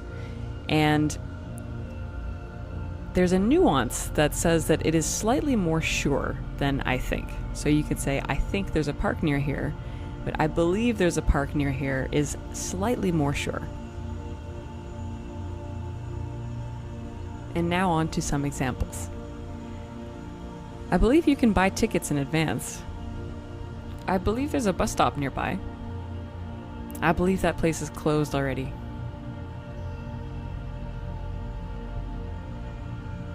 Our third word is going to be guess. And guess is more different than think and believe. So we form this in the same way as the other two, with a subject, guess, and a clause. I guess there's a fire station near here. We use guess when we don't know something, but there is actually strong evidence that it might be true. And guess is more certain than I think because it is based on evidence. So usually we get this evidence from some kind of sensory source. So seeing or hearing or smelling something that makes us believe that something is true without knowing it for sure. And here are some examples of that. The door's locked. I guess they're closed. I hear music next door. I guess they're having a party. I smell smoke. I guess someone's having a campfire. You might notice that each one of these examples has evidence built into the sentence. So the evidence is within the sentence. The door's locked. I guess they're closed. So this is very likely. The door might be locked for another reason, but I think it's likely that they're closed. So I guess they're closed. I hear music next door is strong evidence that someone is having a party because usually people play music when they have people over. I smell smoke. I guess someone's having a campfire. So this is sensory evidence that definitely makes it seem possible that someone is having a campfire. So the sensory evidence, I smell smoke. I guess someone's having a campfire. There's strong evidence this is true. Our final word for making assumptions is wonder. And wonder also has a few uses, but in this case, we are going to use it to make assumptions, and we form it with a subject, wonder, and the difference here is we use if and then a clause. I wonder if they're still open. We use I wonder when we have no evidence that something is true, but you want to know something. And it's similar to I guess, but there is even less evidence that something is true. So I guess has strong evidence, but I wonder is when you have no evidence and you want to know. And it's quite useful for imagining things in this way. And note that in this case, whereas the other three words, we have think, believe, and guess, they did not need any other words. For wonder, it is an if or a whether, or a WH word, indirect speech. It's a form of indirect speech. So you're wondering about something. You're wondering if, or you're wondering why.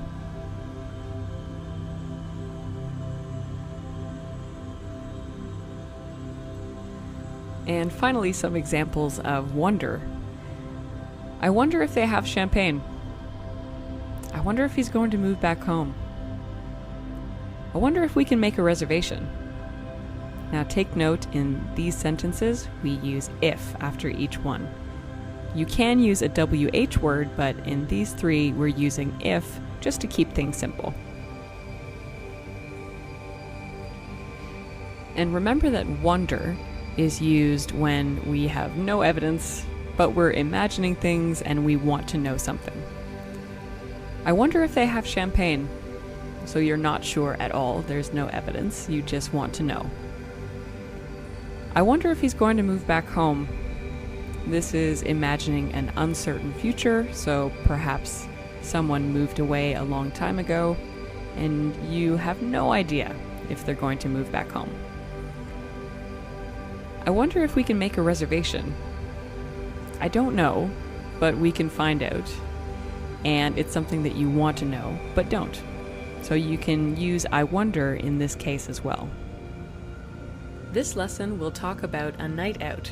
This can be with friends or coworkers or any type of event. Our grammar point will be focusing on intensifiers with so and such. So we'll take a look in the next slide.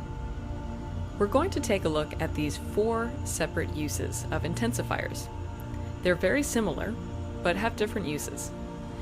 We use so in the following sentences. It was so nice to swim in the ocean. So you'll see we follow so with an adjective. Such, it was such a nice day.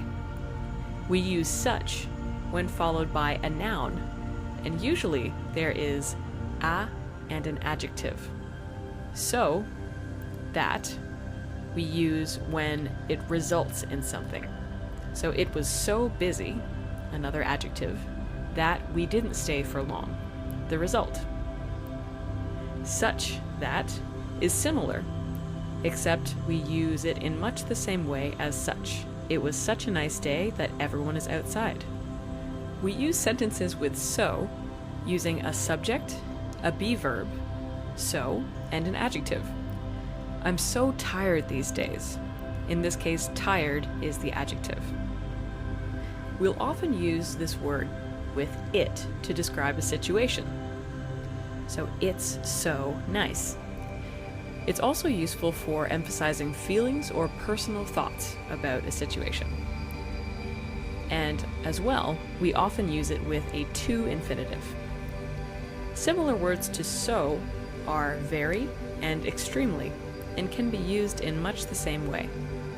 Here are some examples using so. I'm so happy to see you. So here we use the to infinitive. That movie was so good. It was so amazing to see the giant Buddha. And here's a little bit of context. I'm so happy to see you describes a feeling about an experience. And the experience is seeing you. But of course, with so, we use a to infinitive. So I'm so happy, adjective, to see you, to infinitive. That movie was so good. This is a personal thought using an adjective. It was so amazing to see the giant Buddha. So this, because we use it, describes a situation. And again, we use our to infinitive with to see. Similarly, such is formed as below. Subject, a be verb, such, an article, an adjective, and a noun. It's such a long drive to Helsinki. Such is quite useful to talk about emotional details of an experience. It often emphasizes the degree of an adjective. Let's take a look at some examples. He's such a nice guy. Traveling in Africa was such an amazing experience. It's such an important day. So here's a little bit more detail on these examples. He's such a nice guy describes the degree of the adjective nice. So he's more than just a nice guy. He's such a nice guy. Traveling in Africa was such an amazing experience. Again, this is the degree of how amazing the experience was, more than just amazing. It's such an important day. And this, again, is emphasizing the importance. And now on to so, that. We form these sentences with a subject, a be verb, so, an adjective, that, and a clause. I'm so happy that I got to see you. This is a little different from just so, as it describes the degree of an event which causes a decision. It's often used as an intensifier and emphasizes the adjective. In another way, it's useful to talk about feelings related to an experience, and also the reason for an emotion. In the second case, you can often drop that when you're describing your feelings. Some examples of this include, it was so busy that we had to leave. I'm so glad we went home early. We're so lucky we ate before the show. So here's some more detail. It was so busy that we had to leave. So here we must keep that because this caused a decision. So the event was so busy that we decided to leave. I'm so glad we went home early. So this describes the reason for an emotion, and we can drop that in this case. We're so lucky we ate before the show. Again, this is another reason for an emotion. So we are very lucky, that's the emotion, and the reason is we ate before the show. Again, here we can drop that. And finally, such that. We form these sentences with a subject, a be verb, such, adjective, a noun, that, and a clause. There was such a long line that we decided to go home. Now, we use this one when describing the degree of an event, which is causing another action. And this one emphasizes the noun. This is also useful when talking about feelings related to an experience. But with such, we don't often drop the that. Some examples of this are below. I had such a great time last year that I'm going to Brazil again. He was such a good speaker that everyone applauded. It was such a long day that we went straight to bed. And here is just a little bit more detail. I had such a great time last year that I'm going to Brazil again this winter. So this describes the degree of the great time, and it caused an action. He was such a good speaker that everyone applauded. So the action that was caused, everyone applauding, was because he was such a good speaker. It was such a long day that we went straight to bed. So this was not a regular day, it was a particularly long day. And this caused the action of going straight to bed. This lesson will be talking about entertainment. We're going to work with what we call intensifiers in sentences. And we have a few examples of these. So we have 4 forms we will look at today. And here's an example sentence of each one of intensifiers. Too. It was too busy to get in. Very. It was very busy, but we still had fun. Pretty. It was pretty busy. Not something enough. It wasn't busy enough. I was a bit bored. So first we'll start with to. Now we form this by using to, an adjective, and a to infinitive. So Broadview, that's a bit too far to walk. So Broadview is a street, and it's too far, so it's not desirable. So too far to walk. So starting with the first to or to something to describes something that is excessive and makes an experience unpleasant or even impossible. So something is excessively an adjective and it makes something unpleasant. And we can also make the verb impossible. So for example, it's too busy to walk. And this is something that is considered stronger. Let's look at 3 example sentences with to or to with a to infinitive. The grocery store was too crowded. It's too early to have a beer. I'm too tired to think right now. And some context for these examples. The grocery store was too crowded.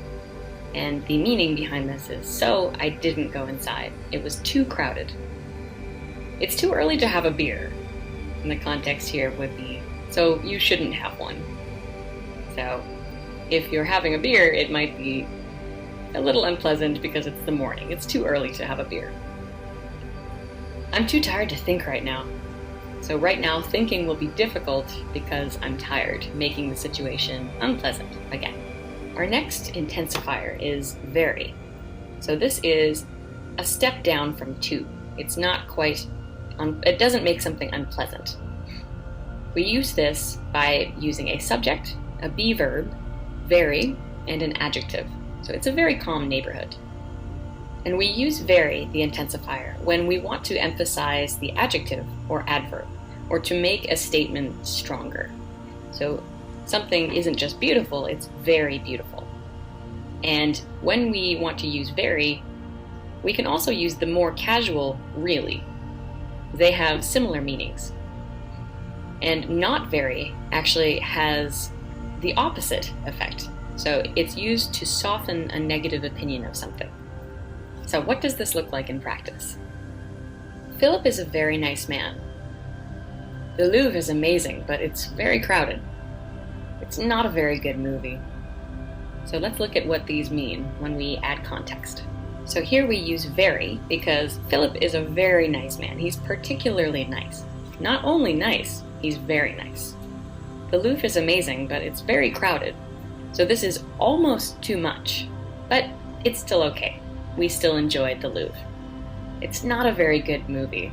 Now, here in the negative is an example of softening a comment. So you can say it's not a good movie, or you can soften this by saying it's not a very good movie. And this is something people often use. So here we use the word pretty, which can also mean beautiful, but as an intensifier, we use this to mean only slightly, or something is a slightly strong adjective. So here we make this by the subject, the verb, pretty, and an adjective. So it has been pretty quiet at work this summer. Not very quiet, but pretty quiet. Now, as I mentioned, we use pretty when we want to talk about something that is somewhat good, but not excessively. And it actually makes a statement weaker. And you may have heard the word fairly before, or moderately, which are more polite versions of pretty. But pretty is a very common word that people use a lot in everyday conversation. And some examples. The weather's pretty good today. It was pretty busy, but we didn't mind. I've been pretty tired lately. Let's look at some context. The weather's pretty good today. So it's not great, it's not a very beautiful sunny day, but it's okay, it's pretty good. It was pretty busy, but we didn't mind. So this means it was somewhat busy somewhere that they've gone, but it was not too much. And you don't want to be strong when you talk about how busy it is, so it was pretty busy. I've been pretty tired lately.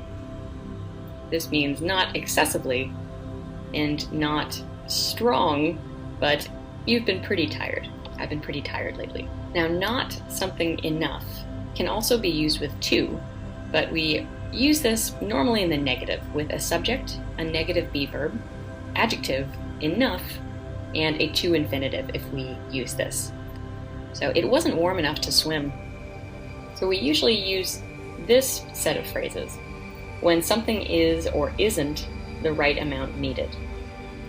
So you can say enough in the positive to say it is the right amount that is needed, but it's usually used in the negative when we are intensifying something. So not something enough. And some examples of not enough. It wasn't warm enough to go swimming. I wore enough clothes to keep warm. I haven't been sleeping enough lately. And some context here. It wasn't warm enough to go swimming. This means it was too cold, so we did not go swimming. It wasn't warm enough to go swimming. I wore enough clothes to keep warm. This means I was comfortable, and in the positive, I had the sufficient amount. So I wore enough clothes. It was the perfect amount. I haven't been sleeping enough lately. So this is emphasizing that it's less than you need. So again, in the negative, you would like more sleep, but you haven't been sleeping enough lately. Hello again, and let's practice asking for directions. Maybe you moved to a new city, or you're visiting a country you've never visited before, and you need to know your way around.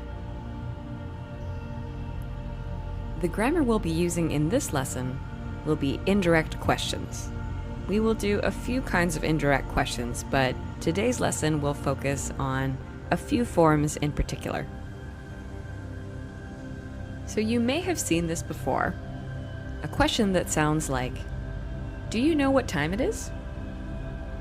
The basic structure of this question is an indirect phrase with a WH word or if, a subject, and a statement clause. The statement clause is basically just the rest of the sentence, and usually it's in the form of a direct sentence. If you're wondering why you need to use this grammar, the most common uses are to sound more polite when you're talking to a stranger, or someone who you don't know very well, and you want to be a polite person. The second reason would be asking a big favor of someone, but we're going to take a look at that later. If you need some more reasons, the reasons why you need to use indirect questions are maybe the person you're asking doesn't know the answer, or they may not have time, they're running to an appointment and you don't want to bother them. And most importantly, you don't want to sound too aggressive to a stranger on the street, for example. Starting with the most basic indirect questions, you generally use the phrase, "do you know?" And you can use this in two ways.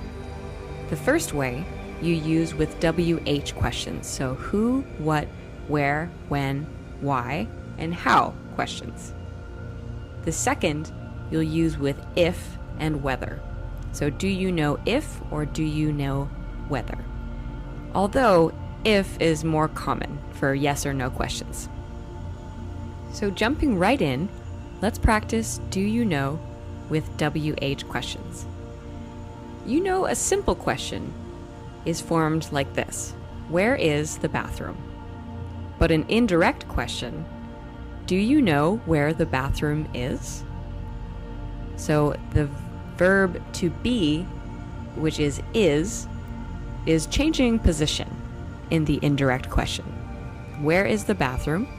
Do you know where the bathroom is? So let's try do you know if or whether. These are for yes or no questions. So for example, the simple question, is there a post office near here? The answer would be yes or no. So for the indirect question, we will use if or whether. But let's use if because it's more common. Do you know if there is a post office near here? Now notice how is now comes after there, just like a regular sentence. Right now, you might be a little bit confused with how to form the indirect question, but I have a very simple way to think of them. So the first sentence here is a question and an answer in simple form. So where is the bathroom? The bathroom is down the hall.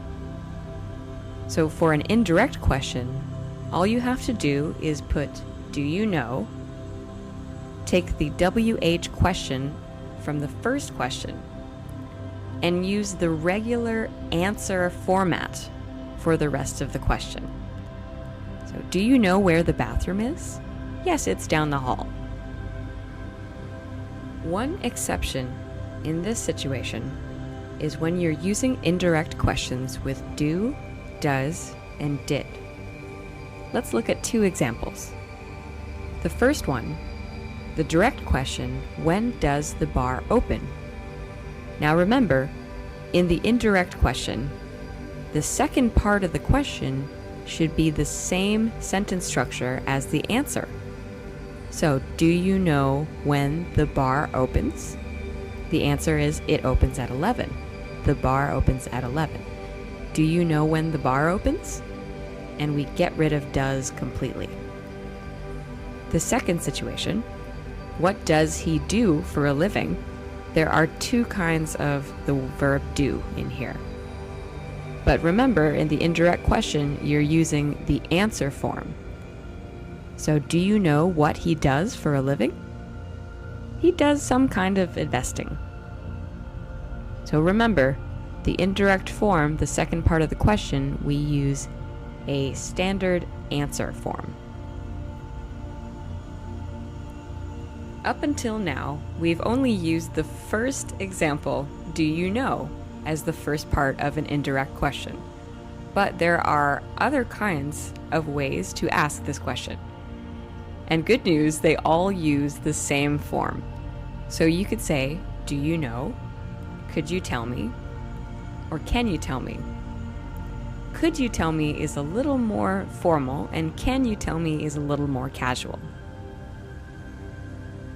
Let's look at some examples of this. So these are 3 direct questions, and we want to change them into indirect questions. these questions as they are fine, although they might sound a little bit aggressive or direct when you're talking to a stranger. So, what time are they meeting? Which way is the station? When does the shop open? All of these are a little bit direct. So let's make these questions sound a little bit less direct. So what time are they meeting becomes, do you know what time they are meeting? Again, with the simple answer form in the second half of the question. Which way is the station becomes, can you tell me which way the station is? When does the shop open? Remember, this is a does question, so we take out does altogether. Do you know when the shop opens? These are all very polite. So we've taken a look at some WH questions in the indirect form. So let's practice some yes or no questions. Remember, these are if questions in the indirect form. So these 3 questions are a bit direct if you're talking to a stranger. Is there a drugstore near here? Is it going to rain today? Are they going to close early for the holiday? So in these indirect question forms, I've chosen to use both if and whether. You can choose whatever one you prefer, but again, if is a little bit more common. So, is there a drugstore near here? Becomes, do you know if there's a drugstore near here? Which sounds a little softer and more polite if you are talking to a stranger. Is it going to rain today? Do you know whether it's going to rain today? So perhaps you saw a stranger carrying an umbrella in your travels, and you did not see that there was any rain expected. So maybe you'd ask that person. Are they going to close early for the holiday? Maybe you'd like to go to a bar and you're not sure if they're open. Do you know if they're going to close early for the holiday?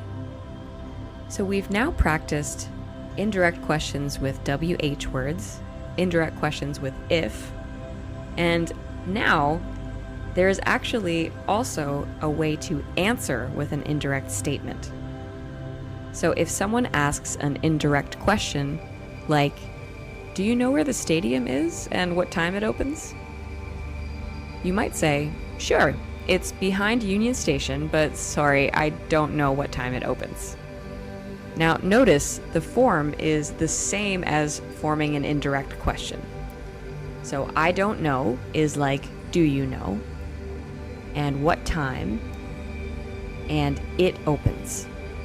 So the rest of the sentence in red is the same structure as a standard answer form. Our next situation will be preparing for an appointment. So perhaps this is a medical appointment. Maybe you're sick and you need to go and have surgery or some kind of procedure. Our grammar point today will be the basic use of the subjunctive and gerunds. So I know subjunctive can be a scary topic, but in this lesson we will use it very simply, and we will use its second form with gerunds. So that's ing verbs. So we're going to do, as I mentioned, a basic introduction of the subjunctive. So these are some common words that use the subjunctive mood, as we call it. But we'll look at that in the next slide.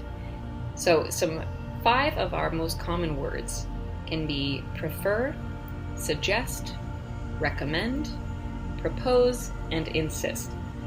And starting with prefer, this is a very soft suggestion. So it's not strong, but they like it if this happens. And insist is a very strong suggestion, and it's a must. In fact, we often use insist with I must insist. So let's look at some differences in meaning between these 5 words.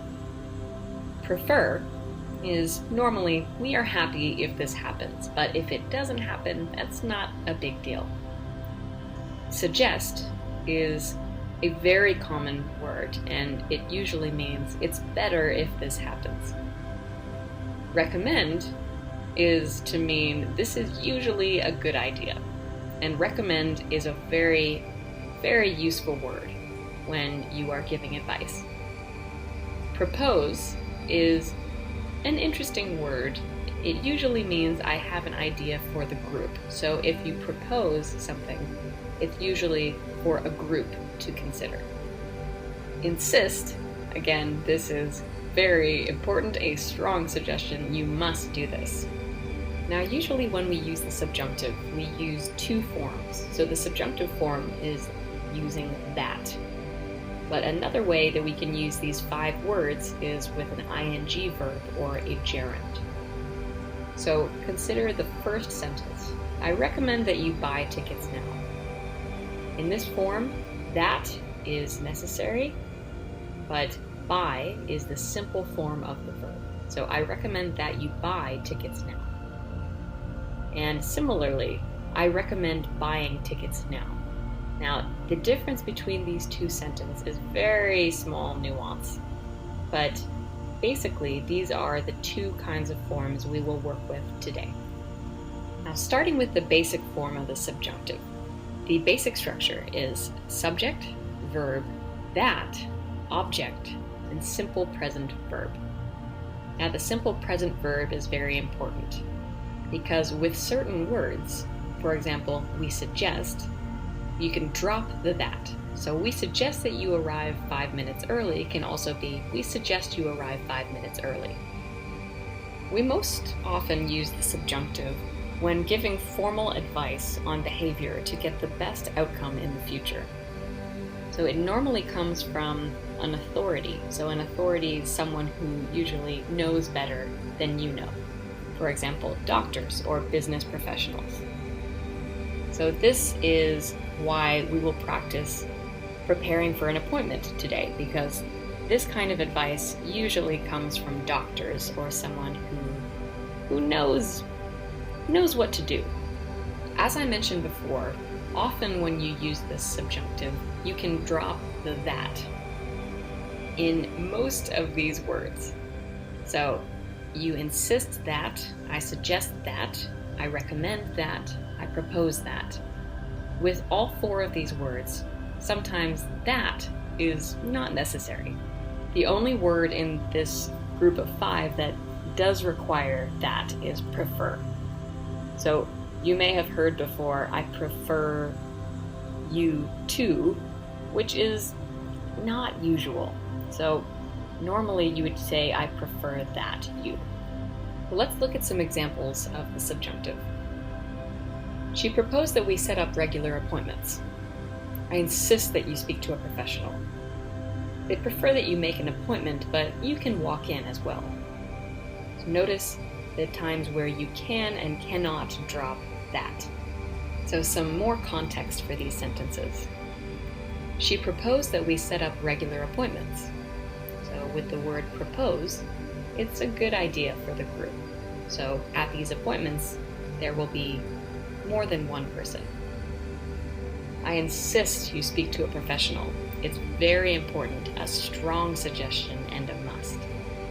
So for example, if you have some problem medically and you think that it will just go away, but your doctor says, nope, I insist you speak to a professional. They prefer that you make an appointment, but you can walk in as well. So here, prefer meaning a soft suggestion, and remember to keep that. They prefer that you make an appointment. Now remember our strong and weak suggestions, insist versus prefer. In the first situation, they insisted I pay in advance. So this is very important, and you must pay in advance. So they insist that I pay in advance. The second situation, we prefer that you bring a friend or family member. So it's best usually if you do bring a friend or family member, but if you can't, that's okay too. I mentioned this before, but something to stay away from when using the subjunctive is to. So with all 5 of our words, sometimes you might want to use to. For example, like, he told me to bring a snack, but this is reported speech. And the subjunctive is a little bit different. So he suggested I bring a snack instead of he suggested me to. So this is very unnatural, and it's not grammatically correct in English to say that with suggested. So it's best to remember which words can use the subjunctive. So he suggested that I bring a snack. Our next form of this topic will be gerunds. So the basic structure of these is a subject, a verb, and an ing verb. We don't recommend driving home. So this is a similar meaning to the that form, but it's rather casual. So instead of your doctor saying, I recommend that you exercise more, your friend might say, I recommend exercising more. But in formal settings, you might hear the gerund form, the ing form, with the negative. Something to keep in mind is that when using ing, there are certain words we cannot use with ing. So you can use suggest with that or ing, recommend with that and ing, and propose with that and ing. But we cannot use prefer or insist when we're giving advice. So you would have to say, I prefer that you arrive early, but you cannot say prefer arriving early. And same with insist. We don't usually use insist with ing verbs. Here are some examples of the ing form. I definitely suggest getting there early. They don't recommend exercising after the procedure. She proposed setting up regular appointments. So a little more detail about these sentences. I definitely suggest getting there early is a more casual suggestion than something a doctor might say. They don't recommend exercising after the procedure. So this is still a formal suggestion, but this is in the negative. So with the negative form in a formal suggestion, we will often use the ing form of the verb. She proposed setting up regular appointments. Now this sounds very much like she proposed that we set up regular appointments, but sometimes the meaning is just very similar, and you can use both. So in the third sentence, you can use that or an ing verb. This lesson, we're going to talk about deadlines. The grammar point we'll use today will be this one, before, until, and by, so future time words that we're going to talk about. Let's start off with some examples with each one of these words. Can we finish class before 6? I'll be in class until 6. I'll be finished class by 6. When using the word before, we use a clause, before, and a time clause, or a noun. I need to be home before 7. So this is a specific time. Before has many uses, but its meaning is quite simple. So we use before when talking about an action that needs to be complete earlier than a specific time, or another action. So something needs to be complete before a time or another action. Some examples using before are these three. We need to be at the exam hall before 9. Let's go home before it rains. Before you leave, can you turn off the lights? Here is some context on these three sentences. We need to be at the exam hall before 9 means not at 9. So when you arrive at the exam hall, it has to be before 9. If you arrive at 9, you will be late. Let's go home before it rains. So if we go home when it rains, we will get wet, but going home before it rains, we won't get wet. Before you leave, can you turn off the lights? So this is an example of an action that needs to be completed earlier than another action. So you can't turn off the lights after you leave, or at the same time as when you are leaving. So you have to complete them before you leave. And now let's look at until. The basic structure of this word is a future clause, until, and a time clause or a noun, which is fine. We'll be in Indonesia until next week. Until is a word that we will use usually when an action will continue to a certain time, but not before or afterwards. So an action will start in the past and will continue to the present time, but you won't be doing it before or after that specific time. We use until in the negative when something will not happen before another event happens. This one can be confusing, so let's look at some explanations. I'll be at the library until 8. So this means I will leave at 8, but not before. I will be at the library, something that started in the past, and continues until 8. I will not leave before or after. We can't send the materials until John sees them. So this, in the negative form, describes an action that must happen before another action happens. So sending the materials will not happen until John sees them and says that they look okay. Something that started in the past and continues until 8. I will not leave before or after. We can't send the materials until John sees them. So this, in the negative form, describes an action that must happen before another action happens. So sending the materials will not happen until John sees them and says that they look okay. I won't be back in town until August. So this is a continuing state that will end at this time in August. I won't be back in town until August, not before, not after. And finally, we've reached by. The basic structure of using this word is below. Future clause, by, and a time clause.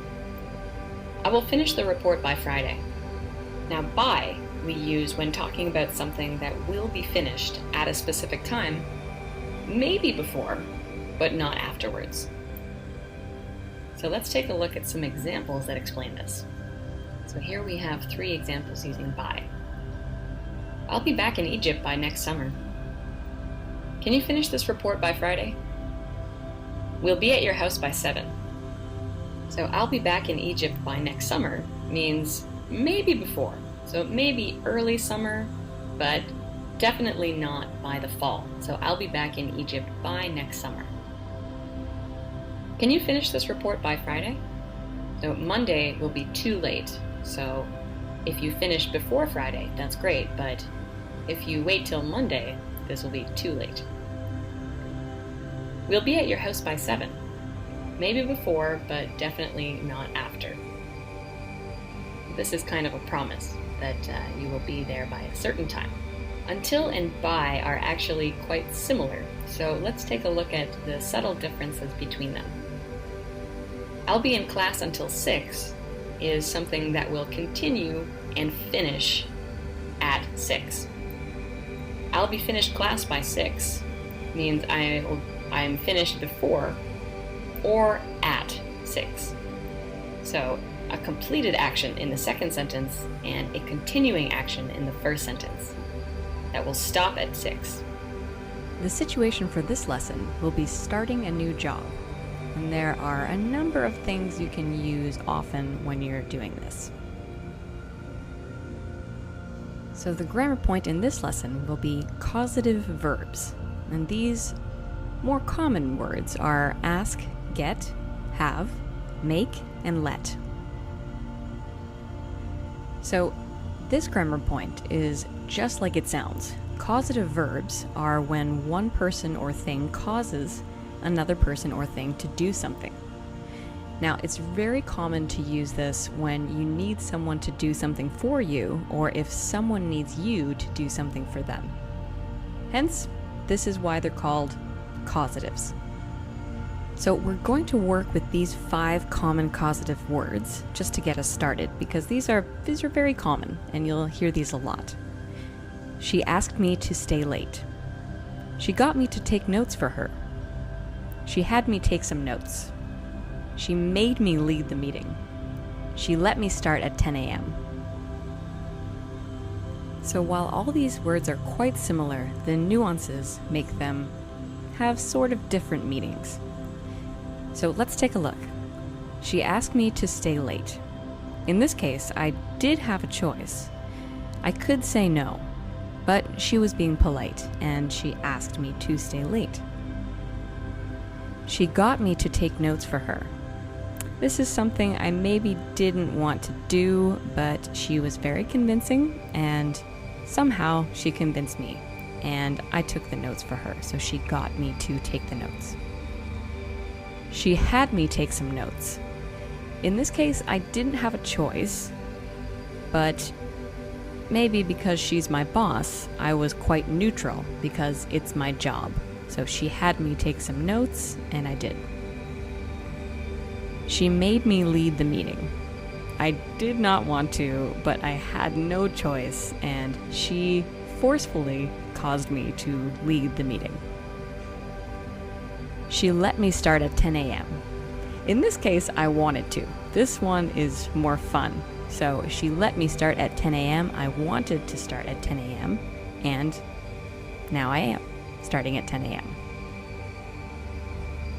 So before we start practicing, let's make sure we have the basic structure. So get and ask, these two particular words use the following structure: subject, get or ask, object, to, and a do verb. I asked my coworker to cover my shift. I got my coworker to cover my shift. So let's compare these two sentences that are basically the same. I asked my coworker to cover my shift. This was a simple request. It was polite. My coworker could say no to this request. I got my coworker to cover my shift. Maybe my coworker didn't really want to cover my shift, but I persuaded her. It wasn't an easy agreement, but eventually I got her to cover my shift. So we're going to practice some examples of ask and get. So let's try these three. I asked my neighbor to water my plants while I'm away. They got the salesman to lower the price. Jeff got me to agree to join the baseball team. So the nuances of these three sentences are as follows. I asked my neighbor to water my plants while I'm away was a polite request. My neighbor could say no because there's no reason why they couldn't. They got the salesman to lower the price. The salesman didn't want to lower the price, but they convinced him.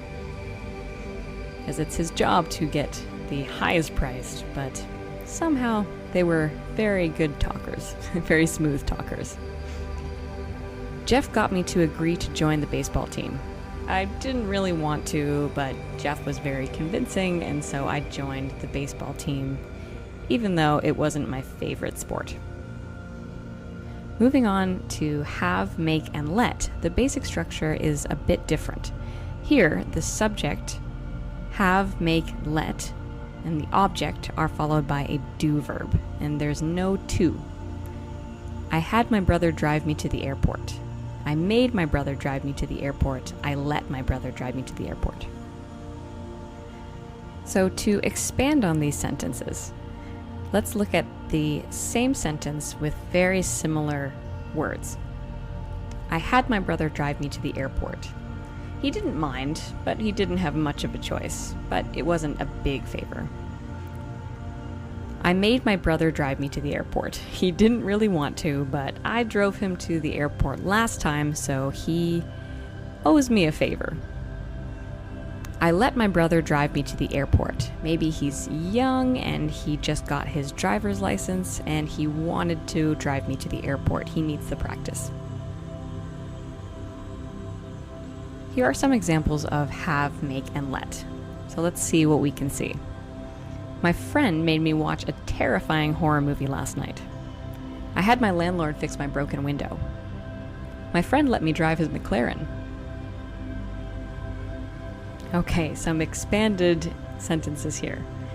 My friend made me watch a terrifying horror movie last night. I really didn't want to. I really don't like horror movies, but she was very forceful, and so she eventually made me. I had my landlord fix my broken window. He didn't mind, he was quite neutral, and it's his job. My friend let me drive his McLaren. It was a big favor, and I really wanted to drive it, and so he was very nice and let me.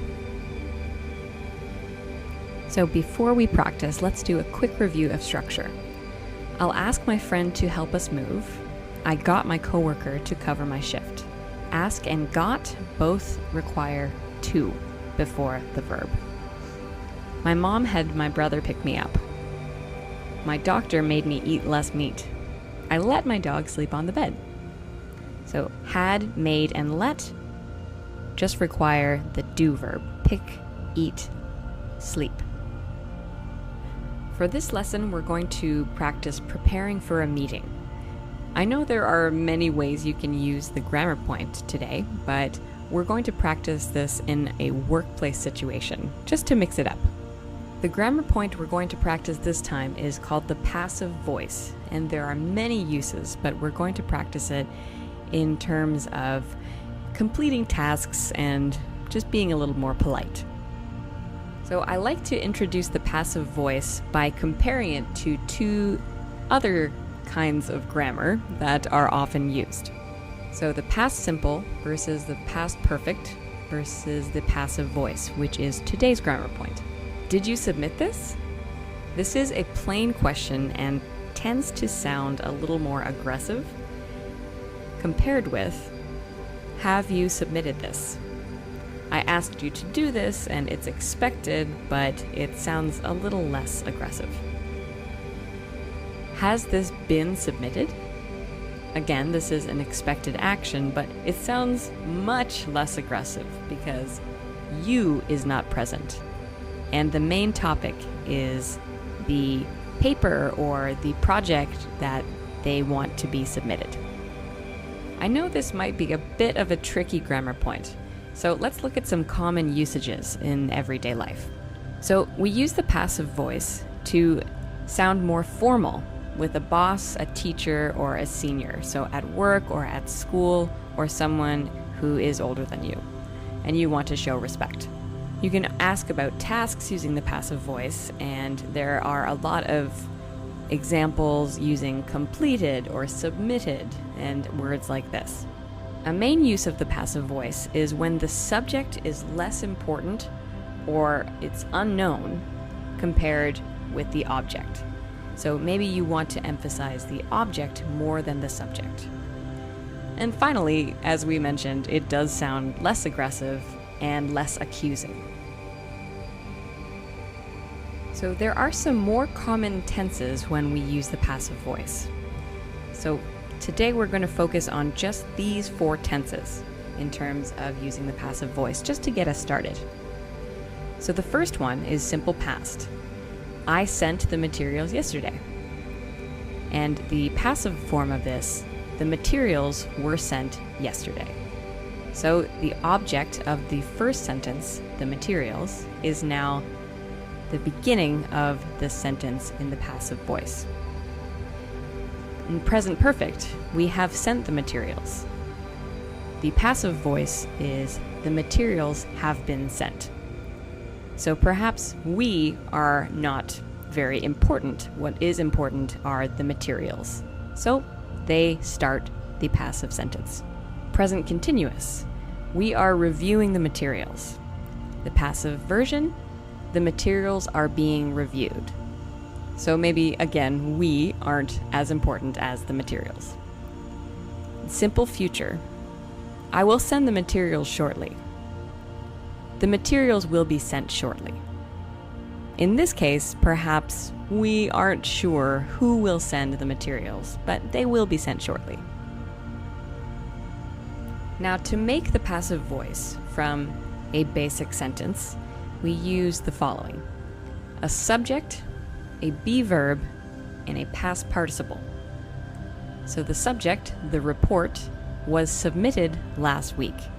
So the be verb is was, past participle is submitted. In this case, with passive voice grammar, we tend to have a lot of different agreement. So to get us started, I want you to remember to follow the subject. So in our first sentence, he sent some emails. So he, the subject, sent, verb, some emails, the object. But when some emails becomes the subject, the next word, the be verb, has to agree with the emails and not he. So, to practice, let's first begin with comparing past simple and past perfect. Now, this is usually used when completing tasks. So if you're at work or at school and you have something to finish and you need to use either past simple or past perfect. Now, remember, the difference between these two is the past simple, I sent him an email last week, has a specific time associated with it. But the past perfect, I have sent him an email, means sometime in the past, but I completed the email sending. I sent the email, it is finished, and there wasn't a specific time. So to start with some examples, let's use the past simple and past perfect, just to look at some examples. I've finalized the materials, and here in bold, the materials is going to be the subject of the passive sentence. So everything in bold will be the subject. He has confirmed the time with the client.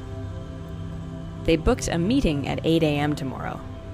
Okay, so converting these into passive sentences, let's practice. I've finalized the materials becomes the materials have been finalized. Note in the first sentence, this is a present perfect. I've finalized. So in our passive sentence, that becomes the materials have been finalized. He has confirmed the time with the client becomes the time has been confirmed with the client. Note the first sentence, it is again present perfect. Has confirmed becomes has been confirmed. They booked a meeting at 8 a.m. tomorrow. A meeting was booked at 8 a.m. tomorrow. Again, this is past simple because there is a time associated with it. So they booked a meeting at 8 a.m. tomorrow becomes a meeting was booked at 8 a.m. tomorrow and not necessarily present perfect. Okay, so now let's practice present continuous versus future simple. So the present continuous, we're finalizing the materials now, is a current action that is happening right now as we speak. Future simple, we'll send them when they are finished. You are making a promise. So this is the common use of present continuous and future simple. So before we practice our present continuous and future simple, let's review one more agreement, which is be verbs with ing. So this is with present continuous. We are reviewing the materials. The materials are being reviewed. So here, when it's a present continuous with ing, the ing needs to match the be verb in the passive sentence instead of the regular verb reviewed. So reviewing needs to change to being reviewed. So make sure you always follow your be verbs with ing when using present continuous only. Okay, so now let's do some practice of present continuous and future simple. We are considering your proposal. We will encourage comments when we send the draft. We will develop a strategy after the meeting. Again, everything that will be the subject of the passive form is bold. So your proposal, comments, the draft, a strategy, these will be our subjects when we turn these into passive form. Okay, now the passive forms of these sentences. We are considering your proposal. Your proposal is being considered. So remember that in a present continuous, the be verb takes the ing. So considering becomes being considered.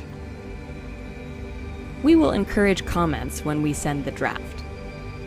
So when this becomes passive, perhaps we are not as important. So this can become comments will be encouraged when the draft is sent.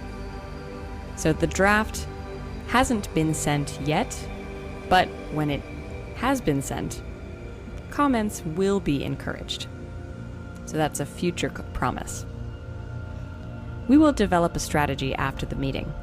Becomes, a strategy will be developed after the meeting. Maybe we won't develop it, but some people will develop it, and we're not sure who. So, a strategy will be developed after the meeting by someone. Okay, one more agreement review before we practice. So this agreement is object versus subject pronouns. So in the first sentence, someone asked her to attend. Her is the object of the sentence. But when this becomes passive, we have to make this pronoun into the subject pronoun, which is she. She was asked to attend. So in the first sentence, someone asked her to attend, that's the object. She was asked to attend is now the subject. So we have to change that. Our topic today will be deciding on a restaurant for this lesson. The grammar we'll work on this lesson will be comparatives. This is a two-part section, and we'll do another lesson on comparatives and superlatives. There are 4 main ways to form comparatives, and they have slightly different rules. So we'll work on these 4 in this lesson. We have one-syllable adjectives. She's a nicer person than I am. 2-syllable adjectives with Y. That place is fancier than I thought. And 2 or more syllable adjectives. This place is way more expensive than a bar. And irregular adjectives. This homemade bread is better than mine. Let's begin with 1-syllable adjectives. We form these with a subject, a verb, an adjective, usually than, and an object. You can drop this sometimes if you are directly comparing 2 things, but most of the time they will look like this. Jimmy's coffee is cheaper than Starbucks. In most cases, we use than after a comparative adjective when comparing 2 things for the first time. So Jimmy's coffee is cheaper than Starbucks, but after that, than is not needed as often. So if comparing Jimmy's coffee and Starbucks, you can say, Jimmy's coffee is cheaper than Starbucks, and it's also nicer, for example. So you don't need to use than as much. And some signal words when using this kind of comparative are much, way, a bit, and a little. So these are kind of quantifiers and qualifiers that tell you the degree of the adjective. So here are our rules for 1-syllable adjectives. So for 1-syllable adjectives ending in a consonant, such as small and cheap, we add ER, so smaller and cheaper. For 1-syllable adjectives ending in a vowel, nice and close, which both end in E, we just add an R, so nicer and closer. And for 1-syllable adjectives ending in a vowel and a consonant, this is a little trickier, but we add a second consonant, we double the consonant, and add ER. So big, which is I and G, becomes bigger, and hot, OT, becomes hotter. One exception for our 2-syllable adjectives are ones that end in Y, which is sort of a special case. So for these adjectives, we remove the Y, and we add IER. So cozy, we remove the Y, becomes cozier. Easy becomes easier. Fancy becomes fancier. And snobby becomes snobbier. Since our topic today is deciding on a restaurant, we're going to talk a lot about restaurants and bars and cafes and things of this sort. So let's look at some examples with these comparatives. Let's go home. It's much cozier than this place. Starbucks is closer than the other place. Let's go there. This place is full, but there's a bigger patio across the street. Another way to compare things is using negative forms. So in these 2 examples, watch how we're comparing something in a negative way. Let's go for lunch at 1. It will be less busy. So the meaning here is that we want it to be quiet when we have lunch. So this time will be less busy than 12 p.m., for example. I liked that old restaurant, but they're not as cheap as the new place. So this means in a positive form, the new place is cheaper.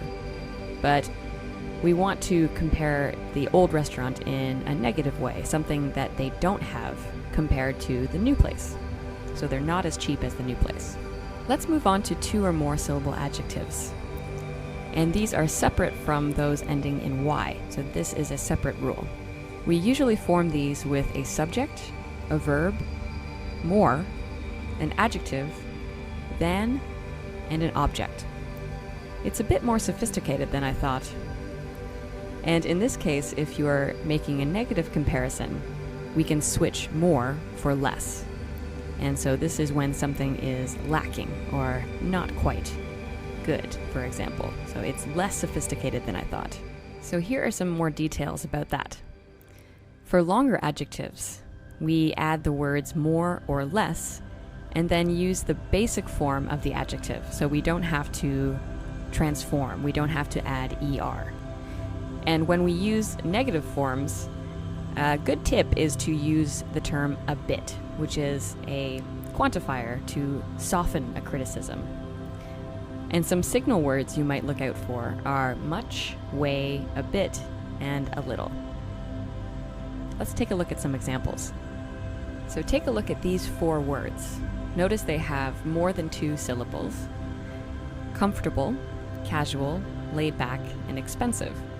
So since these are longer words, we use more ahead of the adjective in its basic form. So we don't have to transform it, it's just more comfortable, more casual, more laid back, and more expensive.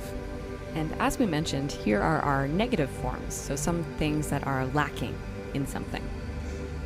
So instead of more, we change it for less.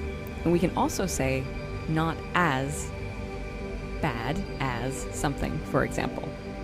We'll look at some examples in the next few slides, but for these particular words, we can say less comfortable, less casual, and less laid back, and less expensive. So here are some examples using more, less, and not as. I like the comrade, but Barrio is much more laid back. So in this situation, laid back is a 2-syllable adjective, and Barrio is more laid back than the comrade. So these are both bars, and the comrade is not laid back. We could go to aloe. It's a bit less expensive than here. So here we have less expensive, so the negative form, with than, in a direct comparison of 2 places. So one place, aloe, is expensive, but it's less expensive than here, the place we are now. This place is not as comfortable as I'd like. So I'd like it to be more comfortable, but it's not quite. Moving on to our irregular adjectives. These are very, very useful in everyday conversation.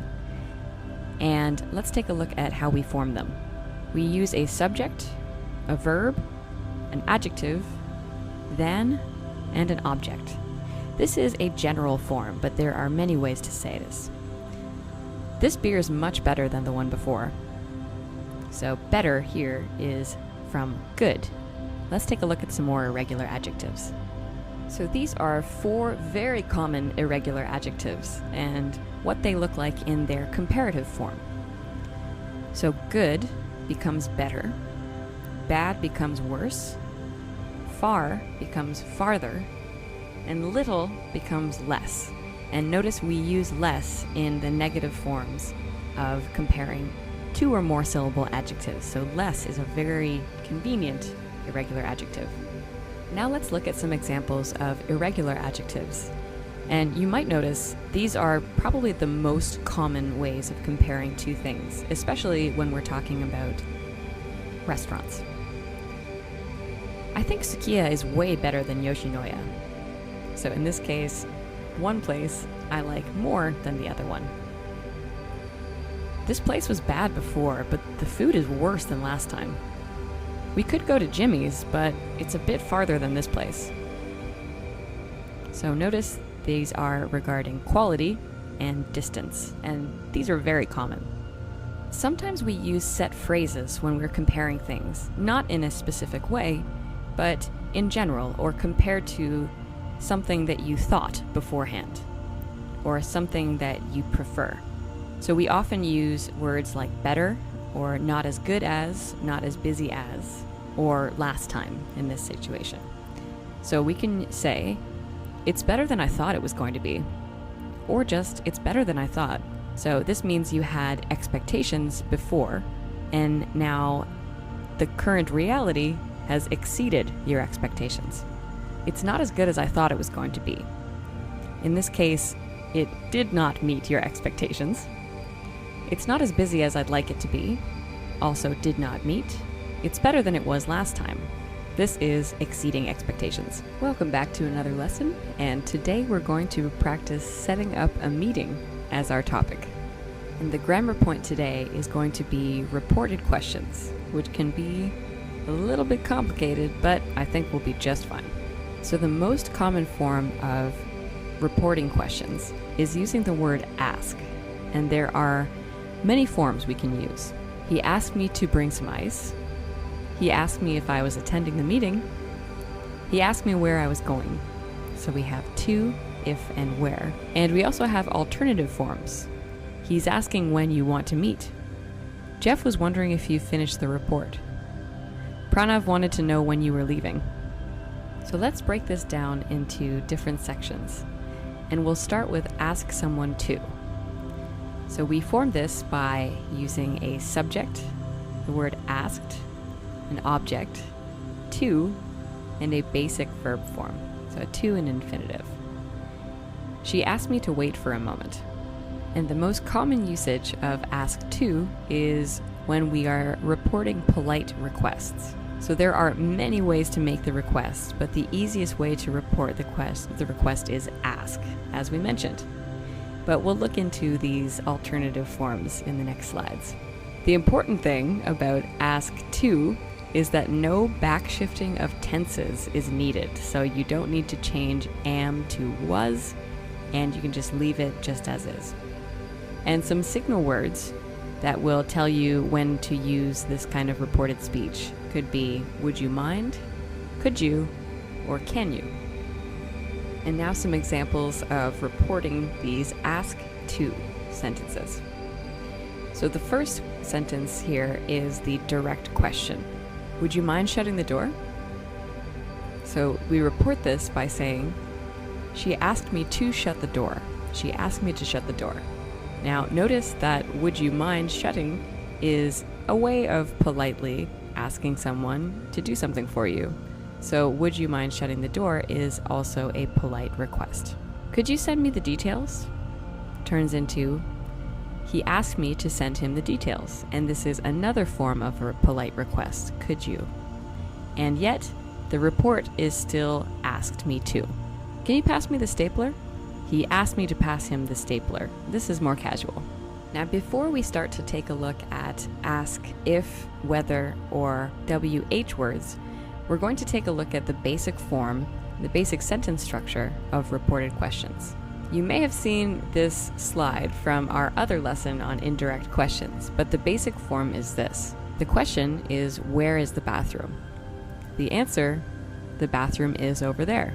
But when reporting speech or using indirect questions, you use where from the question, and the rest of the sentence resembles the statement or the answer. So he asked me where the bathroom was. Question, where is the bathroom? Answer, the bathroom is. He asked me where the bathroom was. And note here we have to backshift the be verb. Now we did talk about backshifting tenses in more detail in our reported statements lesson, but we're going to review the main ones here, just so we refresh your memory. So this is present simple, present perfect, and present continuous. So in general, present to past. This is our backshift. We go from the present tense, are you an architect, to the past tense. She asked if I was an architect. Present perfect to past perfect. Have you been there? She asked if I had been there. And present continuous to past continuous. Are you going to the park? Becomes, he asked if I was going to the park. He asked if I was going to the park. So make sure you study these a little bit before we move on. Our next version of ask is ask someone if or whether. Now remember, if is much more common than whether, but people still use whether. So we form these sentences with a subject, asked me, but this is in brackets, you can drop this sometimes, if or whether, and a backshifted clause. He asked me if I wanted a donut. So when we use ask someone if or whether, we are reporting questions that can only be answered by yes or no. So ask someone if or whether is yes or no questions only. Now, as I mentioned, whether can also be used, but it's a little less common. And the object after asked can usually be dropped. So take note that you can also use these with indirect questions. So do you know if, or could you tell me if, can be reported as yes or no questions. And we still use asked if. Let's take a look at some examples of this. Are you going to the conference? Becomes, she asked if I was going to the conference. Note the backshift between are you and I was. Can you speak French? She asked if I could speak French. And note the backshift, can to could. Do you know if she's available? He asked me if she was available. And take note that do you know, this is an indirect question. So we'll look more at these later, but do you know if she's available is still a yes or no question and can be reported with he asked me if she was available. And now we have ask someone with WH questions, similar to if and whether, but with some key differences and many more WH questions involved. So we formed this with a subject, asked me or someone, WH question, and a backshifted clause. She didn't ask me why I became a nurse. So usually we'll put me, the subject, in between. Asked me. So we use this form when we're reporting WH questions, such as who, what, where, when, why, which, and also how. I know this isn't a WH question, but it often gets included. So for this type, with the WH questions, we don't usually drop the object after the WH word. And also a note, you can use these with indirect questions as well, such as do you know with a WH word, or could you tell me with a WH word.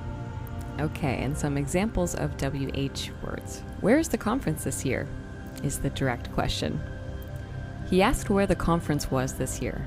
So take note that the object here, the conference, goes directly after the WH word. So he asked where the conference was and not he asked where was the conference, because this is not grammatical. So make sure you have the subject and asked where and then the object right after. How long will it take to finish the report? She asked how long it would take to finish the report. Again, our object is it, and it becomes right after how long, which can also be a WH word. Do you know why they are moving the meeting? She asked why they were moving the meeting. So here we have another indirect question. Do you know why they are moving the meeting? And in this case, the answer is in the same way. She asked why they were moving the meeting. The object goes right after the WH word. So not much of a difference between the direct questions, the indirect questions, and the way that they're reported. So far we've done ask to, ask if, and ask with WH questions. We have similar but alternative forms with our if and WH questions that you actually hear quite often in the workplace, for example. And they look like this. The direct question, when is the next meeting? Pavel was asking when the next meeting was. So we say was asking, and we use was again after the object, the next meeting. But take a look at the next sentences and we'll explain more about that. Does he want to meet again next week? She was wondering if you wanted to meet again next week.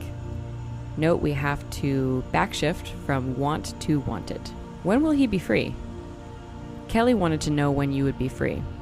So we have to backshift will to would, and this is our future backshift, which sounds not correct, but in the same way, we go from will to the past version of will, which is would. So it's a kind of backshift. So was asking, was wondering, and wanted to know are our alternative forms.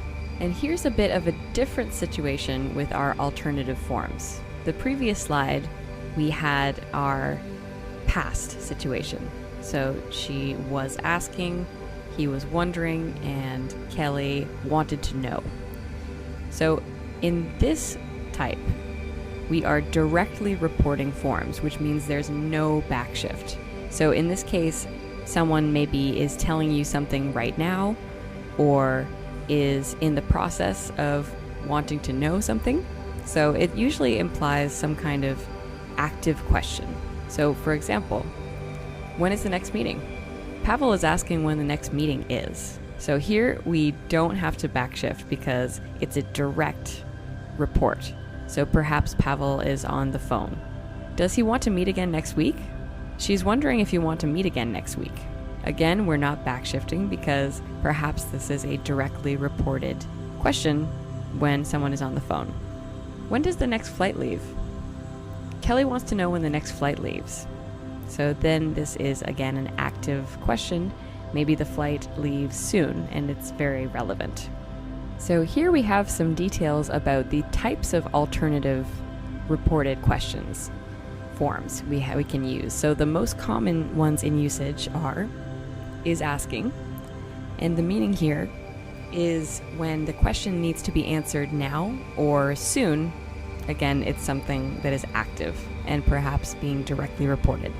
Is wondering is a bit softer and is reporting something that is not urgent, but it is active. So someone is wondering, they want to know, but it's not as urgent as is asking. And wants to know is probably the most urgent. So it's active and it's in the future and it needs to be answered right now. This lesson will focus on the topic of team meetings, and we'll do some conversation practice as well. And our grammar point today will be phrasal verbs at work. So maybe you've heard of phrasal verbs before, and they're actually quite simple to deal with. So we have 3 categories of phrasal verbs that we're going to practice today. The first one will be phrasal verbs for communicating. The second, phrasal verbs for changing something. And phrasal verbs for research and tasks as they relate to work. If you're wondering why we use phrasal verbs, they're actually to make things more casual. And they may seem a little tricky, but you usually can get clues as to how to use them. They are commonly used in everyday business situations to sound more casual but still professional. So compare the formal, I contacted the client, to the more casual, I reached out to the client. If we didn't have phrasal verbs, everything would sound a little bit too formal. So this is how we make the workplace a little more casual. Our first section is using phrasal verbs for communicating. So here are 5 examples. To reach out means to contact someone by phone or email. To follow up is to contact someone again after a first contact. To get back or to circle back to someone simply means to respond, and often we use get back in this way. To bring up means to introduce a topic, and to talk about is to have a conversation about a certain topic, so to talk about something. Let's look at some examples and some explanations here. In this section, we're using our phrasal verbs for communicating because we often use these in emails or conversations when 2 people contact each other many times over a long period. For example, in business, when you are planning actions, or if you have a longer relationship with a client that you will contact many times over many years, for example. And just a note about these 4 examples. Bring up can be split with an object, so you can bring something up. But we'll practice in the next slide. And now let's look at some examples using phrasal verbs for communicating. We should reach out to the client for their thoughts. So take note that after reach out, you usually have the word to. So reach out to the client, reach out to our suppliers. Could you follow up with Microsoft and get their thoughts? In this case, with follow up, we always use with. So follow up with someone. I'll check their schedule and get back to you ASAP. So in this case, get back to you means respond to you, and it's always to someone. So get back to the client, get back to you. And ASAP is, you may have seen before, an acronym that means as soon as possible. Let's bring up our last meeting with the EV company. So bring up a noun. Let's talk about the best approach. So in the last slide, we looked at some extra words or some common prepositions to use with these phrasal verbs. Now the meanings are as follows. We should reach out to the client for their thoughts. A more formal way is we should contact the client for their thoughts. Could you follow up with Microsoft and get their thoughts? So the meaning here is, could you contact Microsoft again and get their thoughts? I'll check their schedule and get back to you ASAP. In this way, you can say, I'll respond to you ASAP. Let's bring up our last meeting with the EV company means let's introduce our last meeting with the EV company, because the electronic vehicle company will probably want to know about it. And let's talk about the best approach means let's discuss the best approach with a noun at the end. One thing to keep in mind is using talk about versus discuss. So this is a common mistake a lot of people make. You can say, we should talk about the next meeting. But when you use the word discuss, we cannot say about. So you can't say, we should discuss about the next meeting. We should just say, we should discuss the next meeting. So we should talk about the next meeting and we should discuss the next meeting. Make sure you don't put an extra about when we don't need one. Our next batch of phrasal verbs are phrasal verbs for changing something. So we have 4 examples here. So perhaps you're changing a meeting or changing a time or performing some action. So come up. That means another meeting or task has suddenly appeared. So something has come up. Move up means to move to an earlier time. To push back means to move to a later time, for example, a meeting. And send off is just a casual way of saying you will send an email or materials to people. And it's usually the final version of something. So let's take a look at some deeper meanings here. These phrasal verbs are very often used when changing a meeting, a timeline, or some kind of deadline at work. And in particular, something came up is a very useful phrasal verb, and it's an easy way to be vague about the reason for a change. So perhaps at your company, you have a more important meeting that has just appeared in your calendar. So you can say something came up to another client, but you don't have to go into detail. And just a note, move up, push back, and send off can be split with objects. So we can say move this meeting up, push this deadline back, send the materials off. So let's take a look at what these look like in practice. So our first example, something has come up and the client needs to reschedule. This is normally used with the term something has come up or something came up, and you can use this whenever you need to reschedule something, or if you need to push back a deadline. We'll have to move the meeting up to Monday. Here's an example of splitting the phrasal verb with an object, the meeting, and in this case, we are using the meeting to be moved up to Monday as opposed to Tuesday. Can we push the 2 p.m. meeting back to 2:30? Again, this can be split with an object, and pushing back means moving to a later time. I'll send off the materials for Friday's meeting. So this can be split with an object, but you don't have to, and is not that common. So let's review the meanings of these once more. Something has come up and the client needs to reschedule. This means there is a conflict. So a conflict is often a term that you use at the office to mean that there is some kind of problem or some kind of other meeting that is taking priority. We'll have to move the meeting up to Monday, means an earlier time than the meeting is now. So if the meeting is on Tuesday, we move it up to Monday. Can we push the 2 p.m. meeting back to 2:30? So to push back means to move to a later time. I'll send off the materials for Friday's meeting. Again, this usually means I'll send a final version to the client when you say send off. And finally, our last batch of phrasal verbs will be for research and tasks. So we have 5 examples here, and we have these specific meanings for them. To work on means to do a task over a period of time. So you're not completing a task, but you're working on it. Finish up means to complete a task or be in the process of completing. So you can say finishing up if you are in the process and almost finished. Look into is to investigate or research something.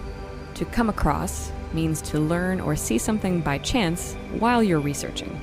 And to read over means to review a document or email in detail. These phrasal verbs are very useful to talk about tasks that are in process or that require work.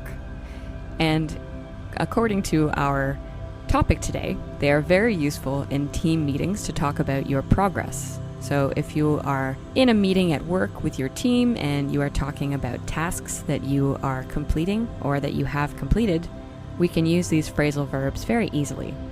And some notes about this batch of phrasal verbs. Finish up and read over can be split with objects. You could say finish this up and read this over, and it is often used with this or that when you do split them. And now some final examples using these phrasal verbs. I'm working on the Google Pitch right now, and here you always say working on a noun. So working on the Google Pitch. I'm just finishing up the slides for tomorrow's meeting. So this means you're in process and using the noun slides. Could you look into this company for me? So also we use a noun after look into. Have you guys come across this company before?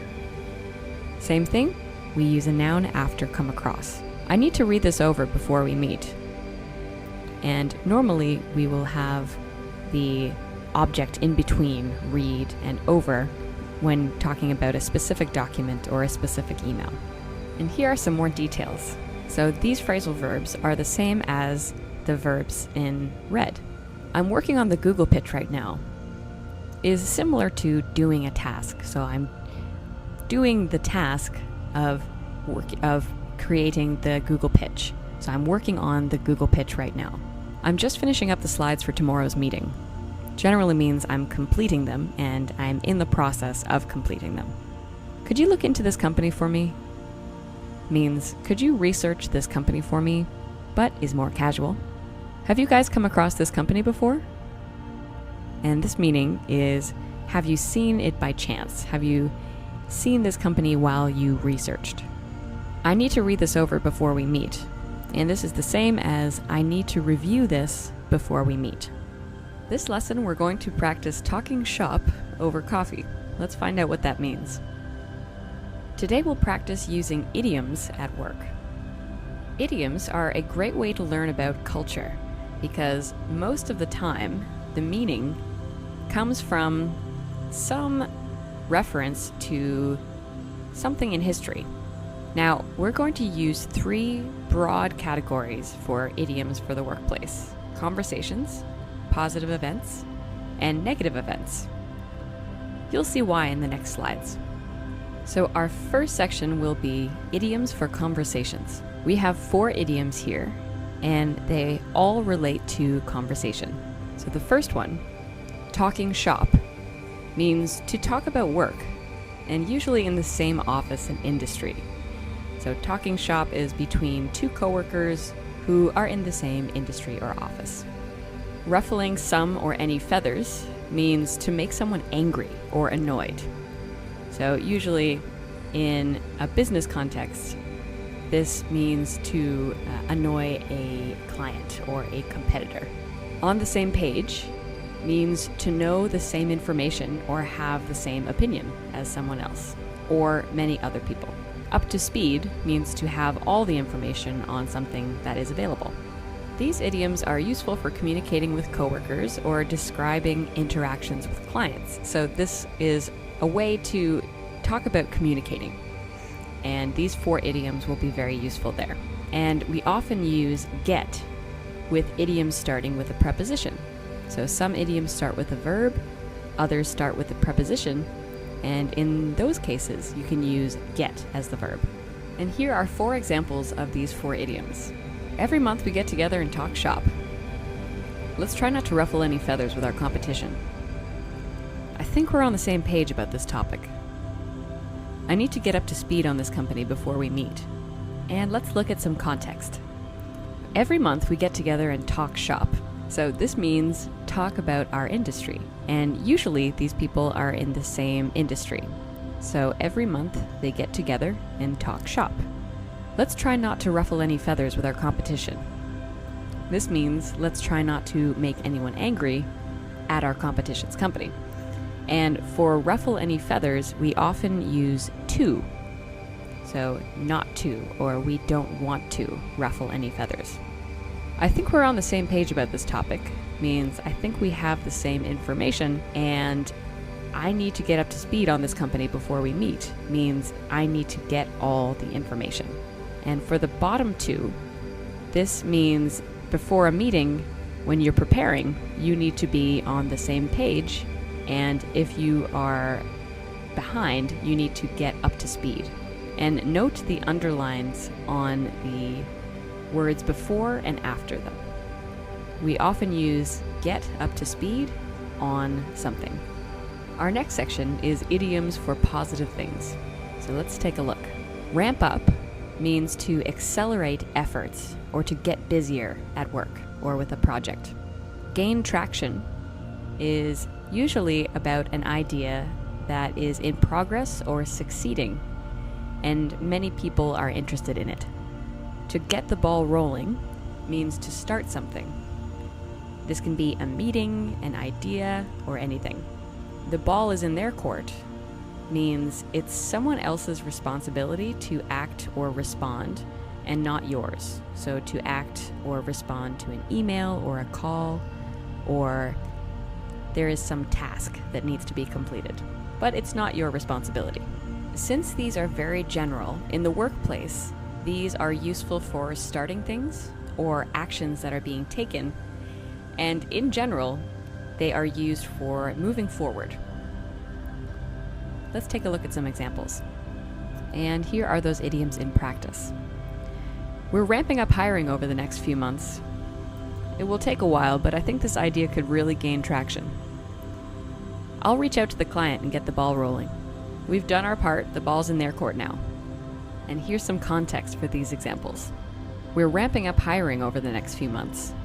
Means we're accelerating efforts, so we are doing more hiring for the company over the next few months. It will take a while, but I think this idea could really gain traction. So this means to be interesting or to be in progress. So this person thinks the idea could be interesting to many people and could progress quickly. I'll reach out to the client and get the ball rolling. This is a common way to say start something, and people will say this at the beginning of a relationship with a client or at the beginning of a meeting. We've done our part, the ball's in their court now. This means it's their turn to respond. So if you send an email, then the ball's in their court. It's their turn to respond. And now we have idioms for negative things. So the first one, up in the air, means to be undefined or have unconfirmed details.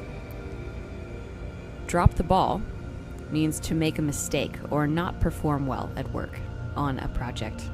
When or once the dust settles means to wait until things calm down. So if some big event happened, then you wait until the dust settles before acting. On the back burner talks about a project that is not active. These idioms for negative situations are very useful for describing lack of action or mistakes that have been made at work. And they describe projects that are not going well or are not moving forward. So our positive idioms were for action and things moving forward, and our negative idioms are for things not going well and not moving forward. And here are 4 examples. Everything's a bit up in the air with this project. We really dropped the ball on this account. Let's wait, and we'll reach out again once the dust settles on his announcement. These 3 projects are on the back burner for now as we focus on Google. And some context. Everything's a bit up in the air with this project, means everything is undefined. So maybe you don't know the details of a project and you can't make any actions. We really dropped the ball on this account. So the meaning here is we didn't perform well on this account. So perhaps one person didn't communicate well and the outcome was not good. Let's wait and we'll reach out again once the dust settles on this announcement. So this means once things calm down. And this is often describing a big event, and in this case, the idiom refers to an explosion. And then once the dust settles, it's time to act. So when there is a big event and it calms down, then you can act. These 3 projects are on the back burner for now as we focus on Google. So this means they are not active and they're not a priority. So on the back burner comes from a stove. And if you're cooking, you use the front burners. And for things that are not being actively cooked, you use the back burners. The topic for this lesson will be talking about a new city. We're going to look at superlatives in this lesson. If you have missed comparatives, take a look at that as well. We have 3 sections in this lesson. We're going to start first with comparative and superlative form. You're the nicest person I've ever met. And second, we'll look at negative superlatives, which have slightly different uses. He's the least jealous person I've ever met. It's not the greatest movie, but it's okay. If you checked out our comparative lesson, superlative form is not that different. We form this with a subject, a verb, the, superlative, object, and a parameter or framework. This is the best burger in town. So the best, the superlative, in town, the parameter.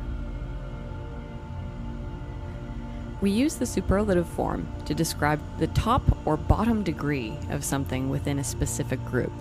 So something that is the highest example and the lowest example. When comparing, this thing is special in some way compared to the others in the group. So if you compare 2 or 3 things, this one is special in some way. And we almost always use the before the superlative. The form is very similar to comparatives. So when we use one-syllable adjectives ending in a consonant, such as small or cheap, we add est instead of er. So small becomes smaller in the comparative and smallest in the superlative. Cheap, cheaper with the comparative, and cheapest with the superlative. If your adjective ends in a vowel, we only add st, so nicest or closest. If it ends in a vowel and a consonant, we double the consonant and add est, so biggest and hottest. Our second form, with 2-syllable comparative or superlatives with y, we simply remove the y, insert an I, and add est, so scary, the comparative scarier, and the superlative scariest. Easy, the comparative easier, and the superlative easiest. Next, for 2 or more syllable comparative and superlatives. For these, we simply add most, where we use more in the comparative. So interesting, a 4-syllable word, becomes more interesting in the comparative and most interesting in the superlative. Same with most difficult, most popular, most expensive. Because our topic today will be talking about a new city, we're going to use superlatives for describing cities. So new, newer, which is the comparative, and newest. So a city can be new, old, safe, nice, tall. Newest, oldest, safest, nicest, and tallest. Now let's look at some irregular superlatives, which are very common because we'll use them most often. Good becomes better and then best. bad, worse to worst, far, farther, farthest, little, less, least. Least here is the most common. Fun, more fun, and most fun. So here, even though it's a one-syllable word, we need more or most. Here are just a few examples of all the words we've learned. That beach trip was the most fun I've had in years. The farthest I've ever traveled is Croatia. I live in the oldest neighborhood in the city. So in these situations, take note that each of them has a parameter. So they have limits. So that beach trip was the most fun, and the parameter is I've had in years. The most fun that I've had in years. The farthest I've ever traveled, that is the parameter, the farthest I've ever traveled, and same within the city. A very common way of using superlatives is in the negative, and here we form this with a subject, a verb, the, least, the superlative, an object, and a parameter again. So it's the least expensive place that I know, which in this case we usually drop the that. It's the least expensive place I know. We use this least negative superlative form with adjectives with more than one syllable, and it describes the extreme low end of a scale and is always followed by a parameter. So in this case, the parameter is some kind of context. And we can also use least with the two-syllable adjectives ending in y. So you can use IER. Some examples are as follows. Which place is the least crowded? This place is the least expensive jewelry shop around. She's the least competitive person I know. So in the first case, we have the parameters of restaurants. So the place is the parameter, and one of them is the least crowded. This place is the least expensive jewelry shop around. So of all jewelry shops, this is the least expensive. She's the least competitive person I know. Of all the people I know, she's the least competitive. Another form of the superlative we use is as below, with not. We form this using the subject, a verb, not, the superlative, an object, and of course, a parameter. It's not the best Thai food in the city, but it's not the worst either. The reason we use this form of the superlative negative is to soften a negative comment about something, and it's often followed by a certain context or parameter, as we mentioned. And the only note here is that we just have to use not before the superlative or another negative such as doesn't have, and then the superlative with the. So here are some examples of this kind of negative superlative. He's not the smartest guy in the world. So this is a very, very nice way to say he is not smart. And the parameters here are in the world. And this is a very common idiomatic way of saying this. It's not the best view is a very nice way of softening the negative comment, which would be it's not a good view. It's not the safest area means we're softening the negative comment, it's not a safe area. It's just not the safest area. Welcome back, and get ready to tell some stories over drinks. So the grammar we're going to practice for this situation is past tenses, and we're going to look at a few different kinds, but they're all very useful for telling stories. So I know we've already looked at a few of these grammar points, but let's look at these 4 tenses in particular. Just a quick review of past simple. I went to a new grocery store today.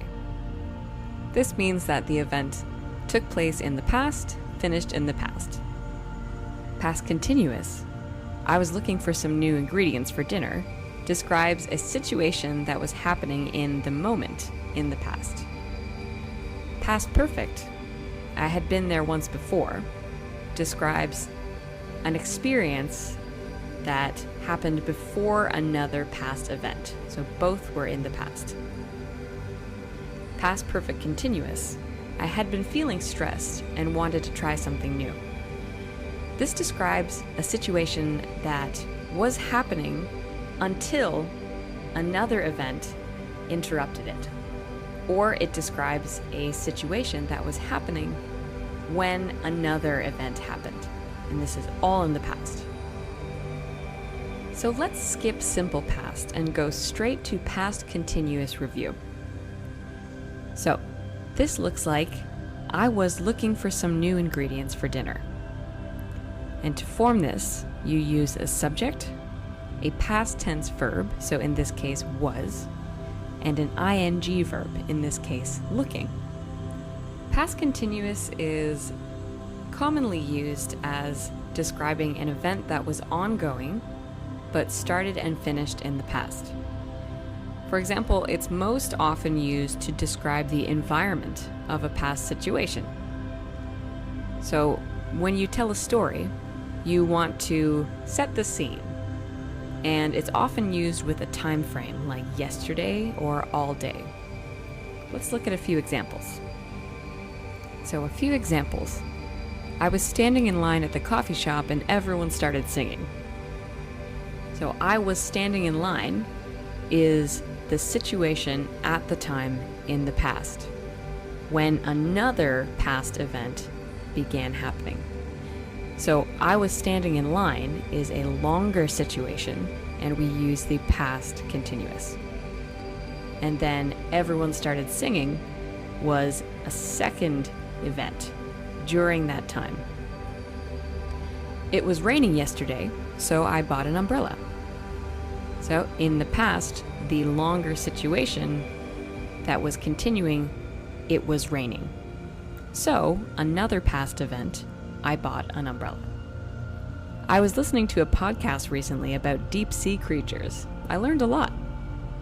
So if you've ever listened to a podcast, they're quite long and they take a long time to listen to.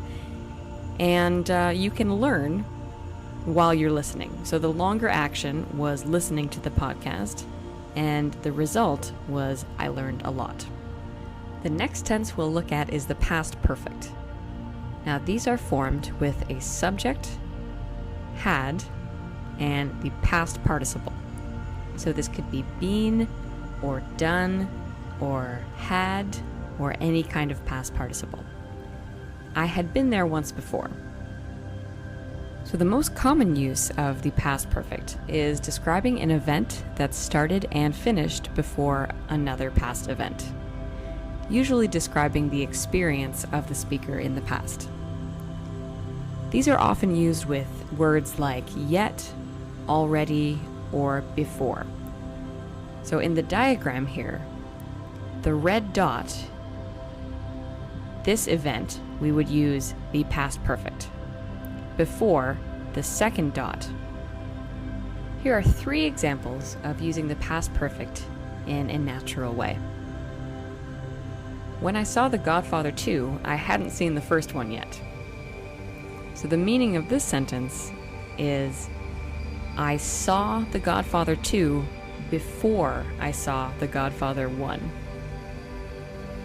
I had known Jeff for a year before I met his wife. So in the past, I knew Jeff, and I had known him for 1 year before I met his wife. Both actions were in the past. I had already been to Paris before I went with my family. So I went to Paris at a time in the past, and then I went again with my family. But when I went with my family, I had already been to Paris. Finally, we've reached past perfect continuous, and this is formed with a subject, had been, and an ing verb. For example, I had been feeling stressed and wanted to try something new. So in the past, I had a continuous feeling of being stressed. And so the solution was to try something new. So this form is usually used to describe an ongoing experience before another past event, and it usually explains the speaker's habits around a past event, often using words like all week, all day, for a while. And in this situation, it's usually true that the past perfect continuous sentence describes something that was interrupted or something that was not finished before another event happened. So in this diagram, the line that's happening in the past was the past perfect continuous form. So I had been feeling stressed and I wanted to try something new. So to stop feeling stressed, this circle represents trying something new. So another past action. So some examples of this in action are the following. I had been taking the long way home before I realized there was a shortcut. So in this situation, you realized there was a shortcut in the past. But for a long time before that, you had been taking the long way home. So you took it many times and it was a continuous action. But when you realized there was a shortcut, you stopped. They had been thinking about buying a house before they bought their condo. So they bought a condo in the past, but before that, they had been thinking about buying a house, but they stopped thinking about it and bought a condo instead. We had been texting for a few months, but we finally met last week. So in the past, maybe last week, you finally met a date. But before you met, you were texting for a very long time before this action. So we had been texting for a few months before we finally met. Okay, so let's take a look at an example conversation using all of these tenses. Were you in Kensington Market last week? I think I saw you. Yeah, I was trying out that new ice cream place. Oh, you hadn't been there yet? No, I'd been meaning to go, but I was so busy last summer. So in this situation, I was trying out that new ice cream place. So last week, A saw person B out in the market. And what were they doing? They were trying out a new ice cream place. Now, person A was surprised that person B had not been there yet. Now, it's the case they have been there, but at the point in the past, they had not. And no, I'd been meaning to go, but I was so busy last summer. So, let's take a look at what this looks like on a timeline. So let's take a look at this timeline. So the bar on the far right is the present, and everything else happened in the past. So with the circle on the right, this represents the person being in Kensington Market. So this was a fixed time in the past. And what were they doing there? They were trying out the new ice cream place. And before that, they had intended to go and try the new ice cream place, but they had not had the chance. So there was no time. So before they went to Kensington Market, they had been meaning to go, but they had not been yet. Welcome back. In today's lesson, we will practice complaining about a roommate. Today's grammar points, we will practice just, still, already, and yet. Let's look at some examples of each one so we have an idea of what we will see. Just, I just did the dishes. Still, I still haven't done the dishes. Already, I already did the dishes. Yet, I haven't done the dishes yet.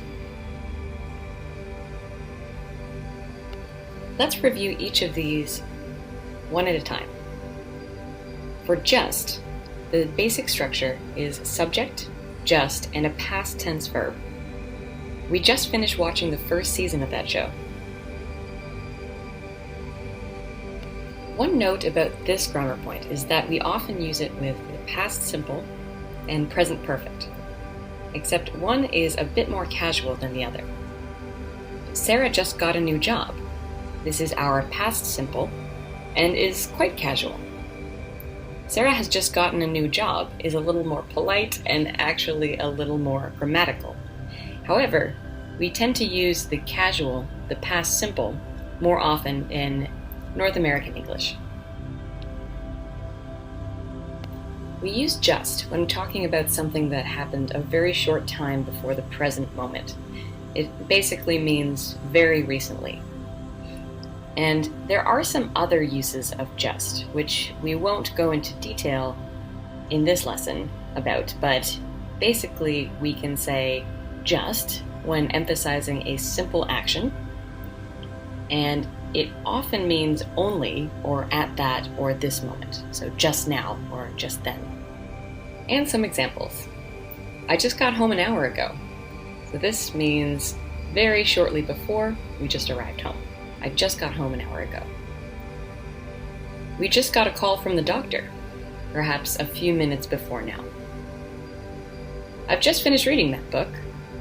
Maybe not very recently, but in the recent past, so maybe yesterday or last week, but pretty recently. I'm just hanging out at home. So this is an example of only. So I'm just hanging out at home means I'm not doing very much. I'm just hanging out at home. Still is our next word, and we often form this with subject, still, and a perfect form. So present perfect or past perfect, for example. It's May, but the flowers still haven't bloomed. We normally use still when a positive or negative situation has started in the past and continues to the present and it has not changed. For negative sentences, you expected an action to happen, but it hasn't, and maybe it won't. So in negative situations, we want something to happen and it should happen, but it hasn't happened yet, and we're not sure if it will. And this is often used when waiting for something to happen, waiting for someone to finish something. Here are some examples of still. Are you still living in Vancouver? So this is a positive example of using still, and living in Vancouver has not changed and is still true in the present. You still haven't done the dishes. So this is an example of using still to complain about something.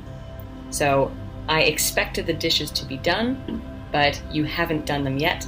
So this has not changed since the past. You still haven't done the dishes. It's December and it still hasn't snowed.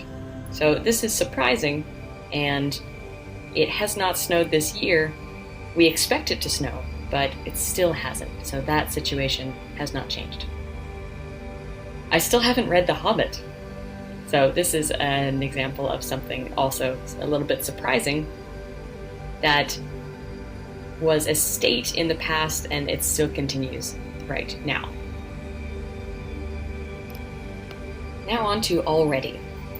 So many of these are similar. We have the subject, already, and a past tense verb. We already ate lunch. This has already happened. Once more, the difference between these two, we already ate lunch and we have already eaten lunch, are the casual and a little more polite and grammatical form. So we already ate lunch is casual, we've already eaten lunch is more grammatical. So unlike still, which describes a past situation that hasn't changed, we use already when describing something that has been completed before now, before the present. And it's usually something earlier than expected. One good thing is we don't often use already with the negative, but we always use already with the past. So let's look at some examples. The show has already started. So maybe you're late and the show has started already. It has been completed in the past and earlier than usual. I've already done the dishes. Maybe someone asked you to do the dishes and they've already been done. So done earlier than expected. I can't believe it's winter already. So maybe time feels like it's gone fast, and winter is here earlier than usual. He wanted to see that movie, but I had already seen it. So this is an example of our past perfect tense. So this is an event that happened before the first part of the sentence. So he wanted to see that movie happened in the past, but I had already seen it. So wanting to see the movie came before the already seen it. And now we arrive at yet. We form yet by using a subject, usually a past tense verb, or a present perfect, and yet. So yet is almost always at the end of a sentence. We haven't eaten lunch yet.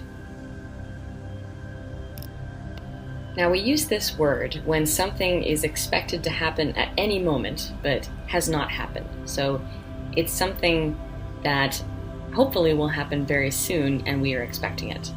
Now it's very useful for talking about tasks you haven't done, but you plan to do. And very often, as I mentioned, yet goes at the end of a clause. And if not, we are usually using a specific time after yet. So let's look at some examples. Now, still and yet are a little bit similar, but there is a little difference between them in meaning.